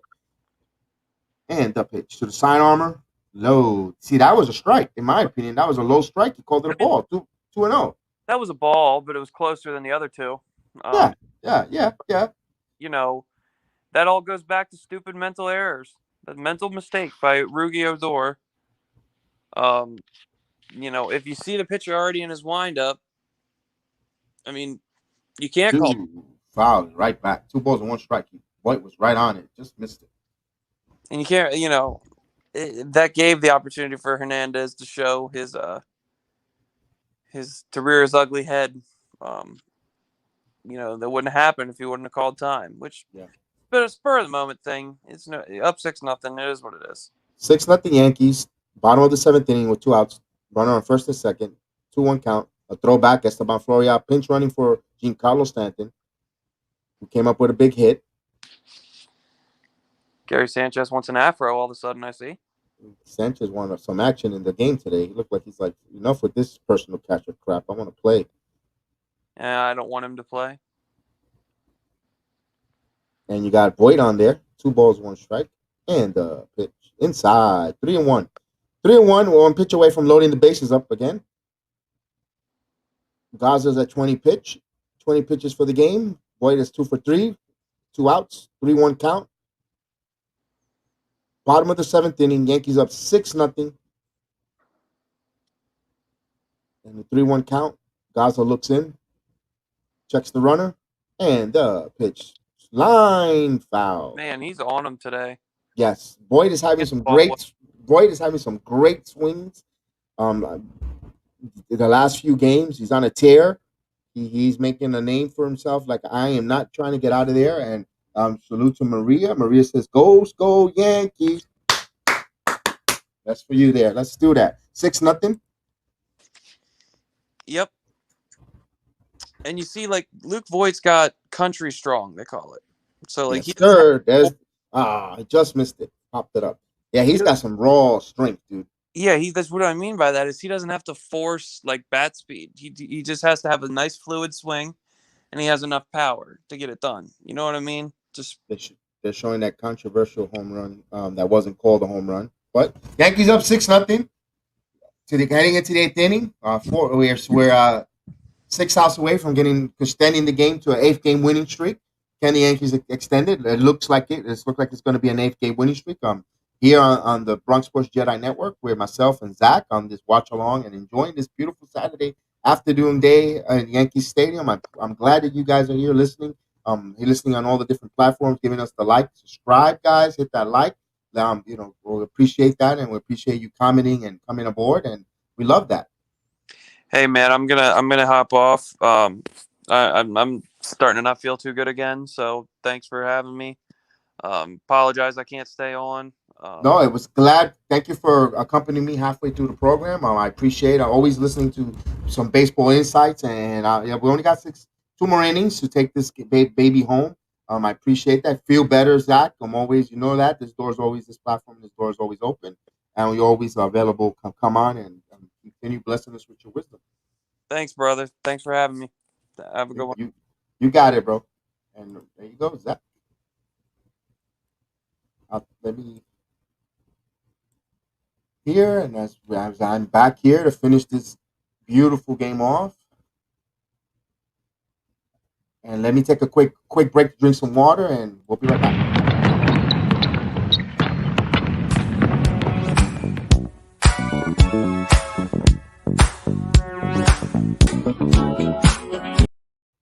And we're back. The Yankees first pitch, popped up to Velazquez. 1 quick out, 1 pitch, 1 out.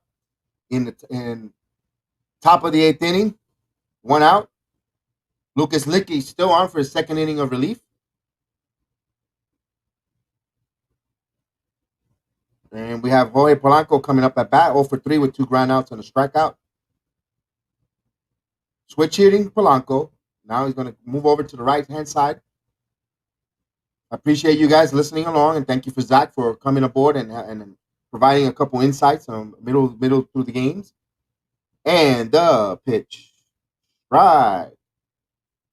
Leaky looks sharp today. Hopefully we don't need to get into the bullpen anymore, and we'll get a quick inning here, so maybe he'll close it out and earn a 3-inning save. It'll be wonderful to see that. Luka Licky deals. And 1. Fly ball deep to right. That's going. That's gone. What a shot. 6-1. Shutout over. 6-1. Solo home run. That's the way. If you're going to give up home runs, that's how you give them up. Solo shot with nobody on. Jorge Polanco with his 22nd home run of the season puts the Minnesota Twins back on the board. Their first run of the game, 6-1 Yankees. The fan looks like they want to throw the ball back. If you're going to throw the ball back, throw it back. Give it to the little kid. Give the ball to the little kid. Don't throw it. Don't throw it. Keep it, little kid. Really? You're teaching the kid to do that? All right, it's to each his own. To each his own. The kid should have kept that ball as a souvenir. Don't tell him to throw that ball back. That's all right. You're going to clap. Make the little kid look at that. Little kid looks heartbroken to throw that ball back. That was bad. All right, that's just my opinion. Enough of that. 6-1 Yankees. 1 out. Lucas Licky ready to deal. Josh Donaldson at bat. And a pitch. Strike.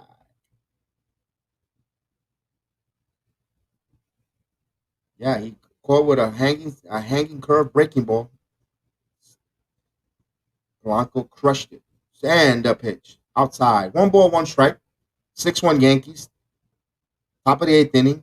They keep showing the home run on that curveball, breaking ball. Oh, it's starting to come a little bit of overcast in Yankee Stadium. The clouds are starting to get dark a little bit. A little wind starts picking up. And the 1-1 pitch popped up. Donaldson thought he was going to hit a home run himself, but he popped it up. Left field, Tyler Wade. The wind makes the catch. I told you the winds, and there's a black cloud in the Yankee Stadium, and the winds and the flags are blowing like crazy, and that was an adventurous out between Wade and Velazquez.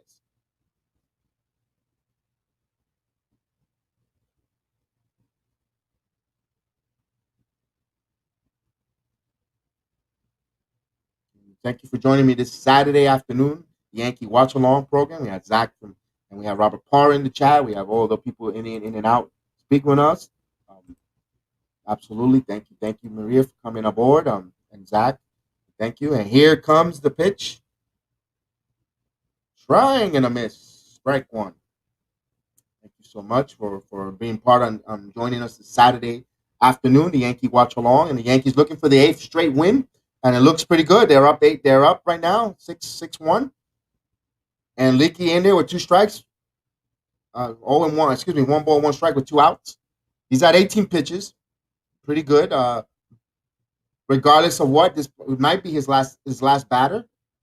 This might be Lucas Leakey's. Even if he gets out of the inning or not, it might be his last batter. Luis Arazania on that. He's 1 for 3. Leakey looks ready to fire, and the pitch. Curveball, breaking ball low. 2 balls and 1 strike.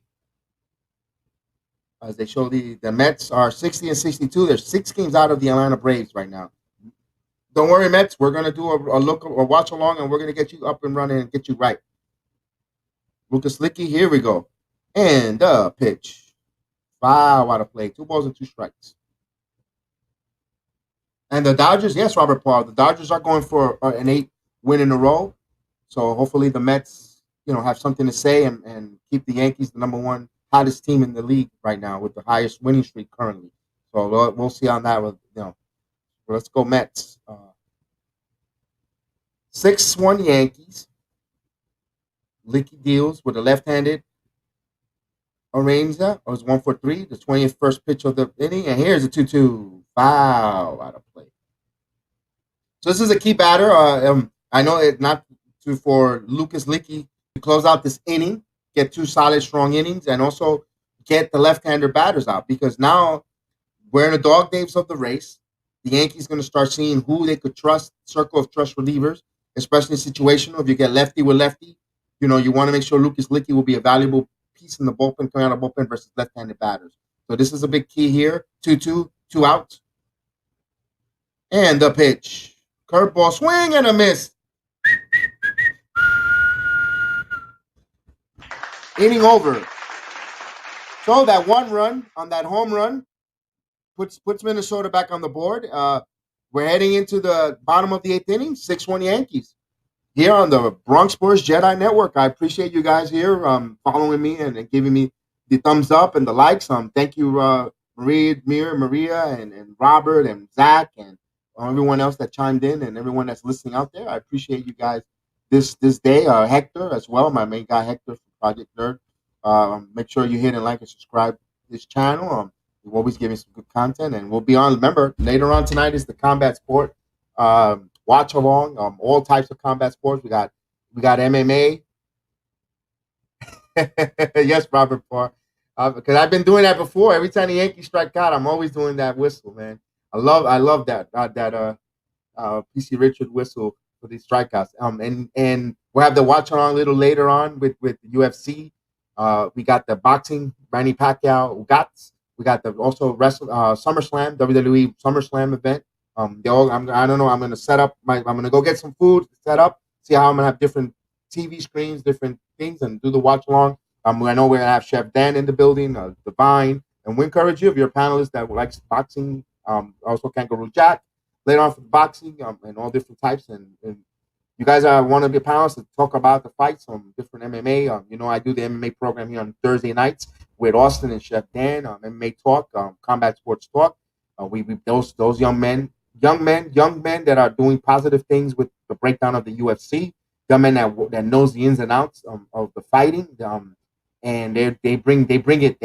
They know they're fighters. They know the sport. And you guys, even if you're a novice or don't know too much about UFC, you can learn with these young kids. They're doing something positive. I would like you guys to support them and give them a thumbs up because they're young men that could be doing other things and they're here breaking UFC fights down. Other things negative, but they're doing something positive. So let's always. That's why I'm always big on promoting youth sports, little league, and these guys are men. They're young men. They're in the I'm talking about youth, little league, youth basketball, little league baseball, little league softball, you name it. We need to promote them. And here's the pitch line. Velazquez hit. It is high. It is far. It is gone. Andrew Velazquez hits one on the Bronx Sports JEDI Network. Yes, baby. The kid from the Bronx.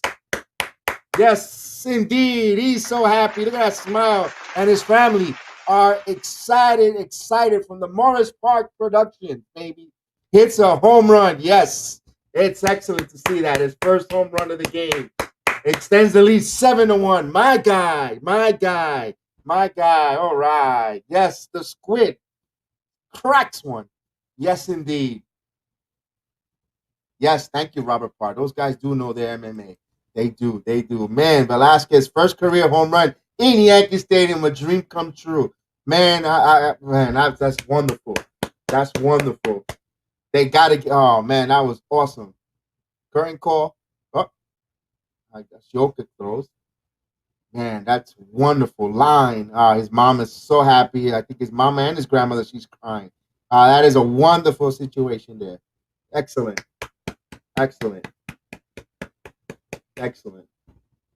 And the pitch outside. Awesome. Tears of joy, folks. If you're watching the telecast, just to let you know, they're showing his section, his grandmother, his mother, his aunt. They all are with tears of joy for the Velazquez family. And that's wonderful to see. The kid from the Bronx coming up there, a dream come true, like all of us that plays on our youth sports in the backyard, in wiffle ball, thinking about hitting that home run in your home. If you didn't, no matter if you're a Yankee fan, Cubs fan, whatever fan of your city or your state, or you're a fan of, you always dream of doing this in your home team. And the kid is living a dream. Even if he doesn't do nothing else going forward, that's a memory he can have for the rest of his life. And we applaud that, man. And man, I identify wishing that I could hit a home run in Yankee Stadium in that position. Lovely. That's phenomenal. Yes, Mama, cry those tears of joy because all those little leagues, all those running around, washing his uniform, paid off. Be proud. Swing and a miss. Kayagosha goes down on a strike. One out. Man, here's the shot. They're showing it on replay. Line, drive, shot. The kid has a wonderful swing. Line, level, line shot. It wasn't any launch angle. It was a sweet shot. And that ball was over travel. It wasn't a Yankee Stadium cheapie. It was a real line drive shot. It was a good home run, about 6 to 10 rows back in right field. But, man, it was a short porch home run, but everyone is going crazy in the Velazquez section. And it was wonderful to see that. Absolutely. One out there. Yankees extend their lead 7-1. They got that run right back up. Tyler Wade was having a good game. Lines the ball. Ooh, what a play by the pitcher. Snagged that, took that base hit away from Tyler Wade. 2 outs. And they're showing the replay of him doing the home run bash. And Velazquez got to get involved in the home run bash. And he has that kid's smile. It's like from ear to ear, and you gotta love it. You gotta love it. This is why you're a fan of sports. If without sports, the world will be dull. And this is why you gotta love sports for these kind of stories, this type of atmosphere, this type of joy, and this type of feel good stuff. This is what makes sports real, and wonderful. You gotta love that. And here comes LeMahieu with the pitch strike.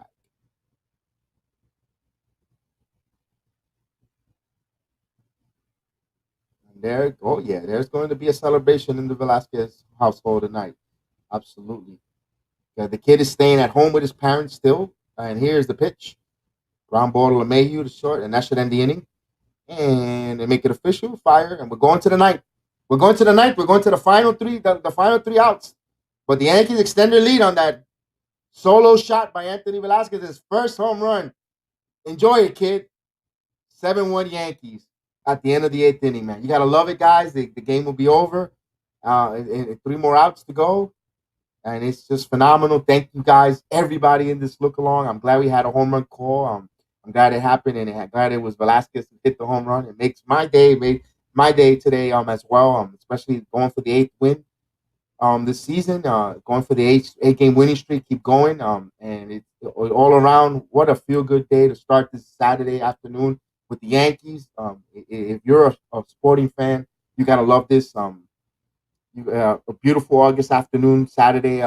It's just beautiful. Excellent. Thank you guys for joining me. Thank you for, like I said, I appreciate everyone listening, chiming in, and at some point, viewing. Like and subscribe to the channel. I enjoy doing this look along, and as long as you guys support and watch, I'm here. So it's wonderful.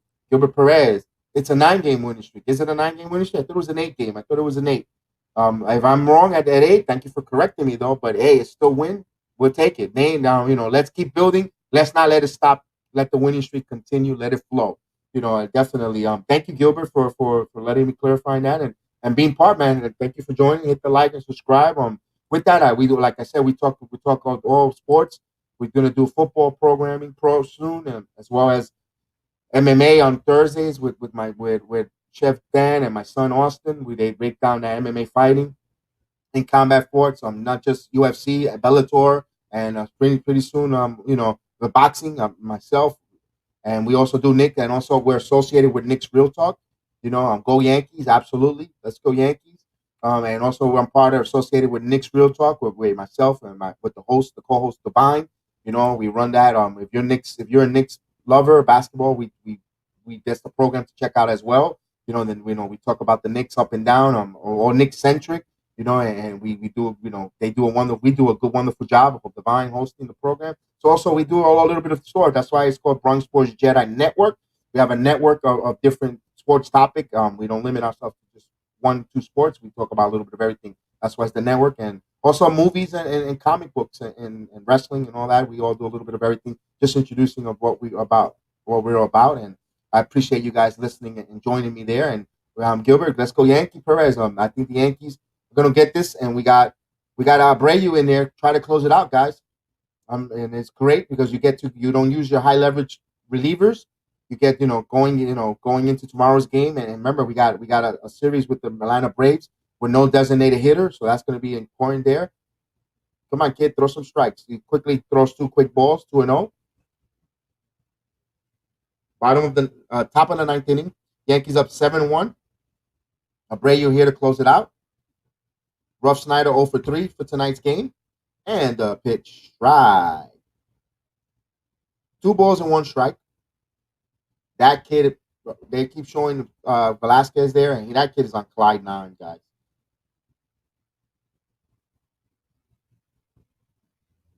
And the 2-1 count, and a pitch. Strike. 2-2. 2 balls and 2 strikes. 7-1 Yankees. Top of the 9th inning.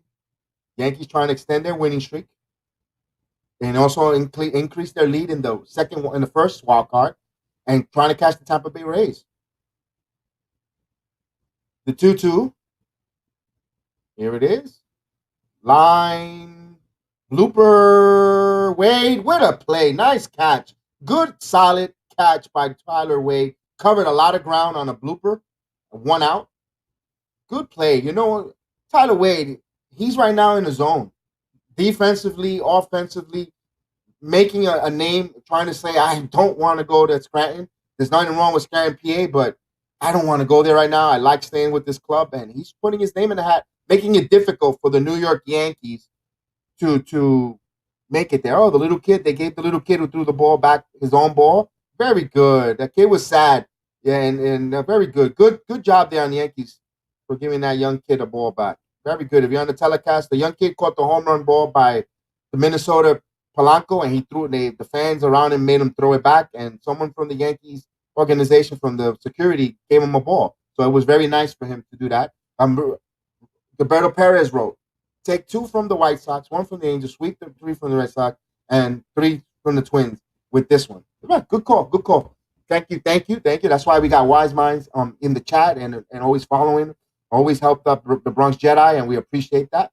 I definitely appreciate it. Let's go Yankees. Let's keep the winning. Absolutely. We need to keep the winning. We keep going. And keep putting the pressure on the teams, especially when they take the field later on today. Oakland and the teams following us, the Yankees already won, so they got that pressure. Now they might go gripping the bat tight or trying to do a little too much, trying to get this win, and and start building. Once you put the pressure on the other teams, they want to catch us. So the Yankees have caught, and they're in the lead with the wild card. And the pitch, foul. What is it? A foul ball? Yeah, foul off the leg. 2 balls and 1 strike. Jeffers, the catcher, up there. Jeffers is 1 for 3.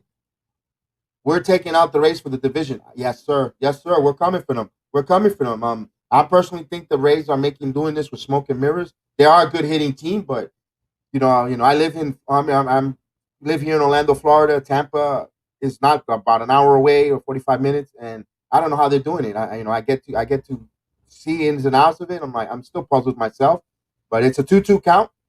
Jeffers 1 for 3, 1 out. They are a good team. Don't get me wrong, but really, it's like, wow, that's cool. I guess they're good, managing good team, putting them in position to win. But I think the Yankees will catch them, especially if they win tonight. There'll be 3 games with almost 40 plus games to go. It's catchable. And 2-2, strike 3, 2 outs. Abreu, just throw strikes. You got a 6-run lead. You throw strikes. Beautiful fastball, low, right there, right on the corner, painted black. Beautiful, beautiful. All right, 1 more out to go. Yep, that's what the Yankees need. Absolutely, they're gonna get it. The Yankees. There's no doubt the Yankees will get what they need. Absolutely. So you got Nick Gordon up 1 for 3. Excuse me. Ball outside. Gordon had that double in earlier in the 2nd inning. Oh, did the Rays win? The Rays won already. Wow, the Rays won. Okay, so we'll start 4 games out. And the pitch popped up. This should do it. LeMahieu, Yankees win. Yankees win. 7-1 final, guys. The Yankees pulled this victory. Definitely, Velazquez with the ball in his hands and celebrate the celebratory handshake. The New York Yankees. Yankees 7 runs, 8 hits, no errors. 1 run, 6 hits, 1 error for the Minnesota Twins. And yes, like you said, Gilbert, there's a lot of baseball left. We got this. Absolutely, especially when we at the end of the season we finish off with the Tampa Bay Rays and we host them in the stadium. So and it's gonna be, and the thing is that we're taking advantage. It's gonna be a lot cooler. Yankee Stadium is gonna be cooler. It's gonna be the turning of fall of October, September to October upon it. And remember, Tampa Bay plays in a cushy indoor, even though it's a terrible stadium, but it's indoors and not into a little bit of cold. And I think that's going to benefit the Yankees, especially if they're striking difference, maybe 1 game, 2 games to catch them in the play for the division. Or if the Yankees, let's say, tied or ahead of them in the division, that weather is going to be a big factor coming in that final weekend series for the division title. If it's still available, if we don't pass them or blow them out. So we'll see that. It's going to come down to that series. I think so, Gil. I think it's going to come down to that series. And if you could kind of line it up where you could come in with a Garrett Cole, if Kluber is back, or Kluber, and maybe a Heel, or Tyone. There's a lot of pitching that we could now feel confident about, going into and shape up your bullpen. You're going to have also extended rosters to have more position players or an extra catcher and so forth. I know you only could go 28 players, but it's that those extra players make a big difference. You could carry an extra catcher if you want a pinch run for Gary Sanchez or so forth. There's going to be a lot of maneuverability with the flexibility there for that final that last weekend series with the Yankees, especially if they're in this much close striking distance. So it's going to be very, very important with that. So you got to like what's happening with the New York Yankees, man, and let's keep it going. Hit that notification, that like, so like that when I do more Yankee watch along, I loved it. I would love for you guys to always be part of the family. When we talk Yankee baseball, like I said, I'm transparent, born and raised from the Bronx. I could not say that I'm born there and not be a Yankee fan. I'm a Yankee fan through and through. Every bit of merchandise. I love the Yankees. I live and die with those Yankee teams. My collection goes back to the late 70s baseball all the way to now. I've been through there, been up and down the ups and downs of the Yankee up and down, they rise and fall, and all the good times and bad times. And I love this team from the Bronx, and they keep giving us this excitement. It's been over 25 years of them being over 500 team, giving us winning baseball. You got to appreciate it, and you got to love it. And I know, and I was down on them. I didn't think they were gonna, actually, dare I say, make a playoff run. I thought that was in jeopardy, but here they are. They're making us believers. They're making, those who didn't believe. I almost jumped off and say, this is not their season. But those trades that Brian Cashman's done, phenomenal. Got to give him kudos for bringing in Rizzo, Gallo, bringing in that trade. Haney is the only thing that's a little up and down. I don't like the way he gives up a lot of home runs. He had a real good start last time out. Let's see what Haney gives us. If he could give us 2 more good starts, I think Haney is going to be a pitcher in the bullpen that's going to come in situational when, when they need relief, when they need low inning hitter. I think he might be something that they might put in there going forward. Yes, I know he's a little suspect, and I don't trust him yet as a starter, but the Yankees going to have a plethora of reinforcements coming up. It's going to be interesting to see when Gio Urshela comes. Rugi, he's been really a big instrumental. And now with Urshela playing third, and then when Glaber comes back, Glaber's got to put up now, because Velazquez is not only proving to be a heck of a defensive player at short, he's also hit the ball in contact. He doesn't strike out a lot. Yeah, he might not be lighting the ball, or he just hit his first home run. He's been hitting some clutch hits, but he doesn't strike out. And he's putting bat on ball, moving runners, putting pressure on, stealing bases, going from first to third. Those little things, those fundamental things that Gleyber Torres wasn't doing. So it's going to be interesting to see how they're going to shape and who's going to sit. And there's going to be some unpopular opinion when certain players get sent down. Has Tyler Wade done enough to say, I need to stay on the ball club? It's going to be interesting. Will the Yankees trust center field to Gardner going the rest of the way, the dog days of August, or in the playoffs? It's going to be, they're going to need a center fielder. Esteban Florio, is he going to be key going forward to the? So there's still, like you said, Gil, there's a lot of baseball still left to let this situation play itself out, and it's going to be interesting. Those are the little things, the little nuggets that we got to see with the New York Yankees.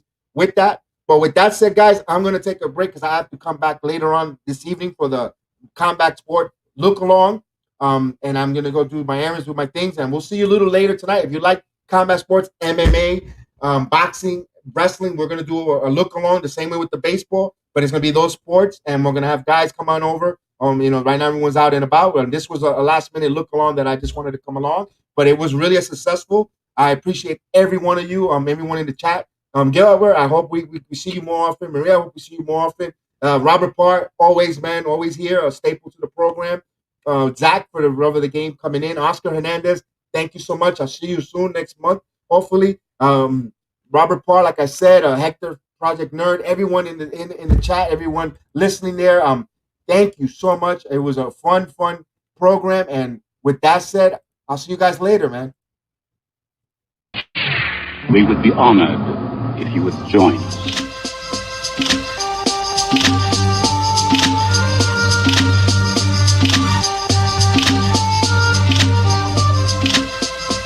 It is unavoidable.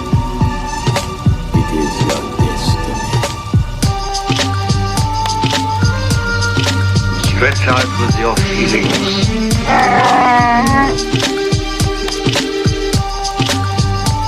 May the force be with us. It is pointless to resist, my son. I've given up trying to argue. Do or do not. There is no trial. Do it.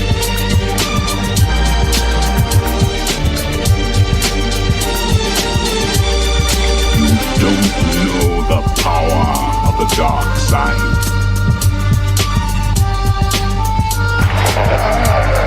Jedi Master Yoda. You seek Yoda. Remember, the Force will be with you.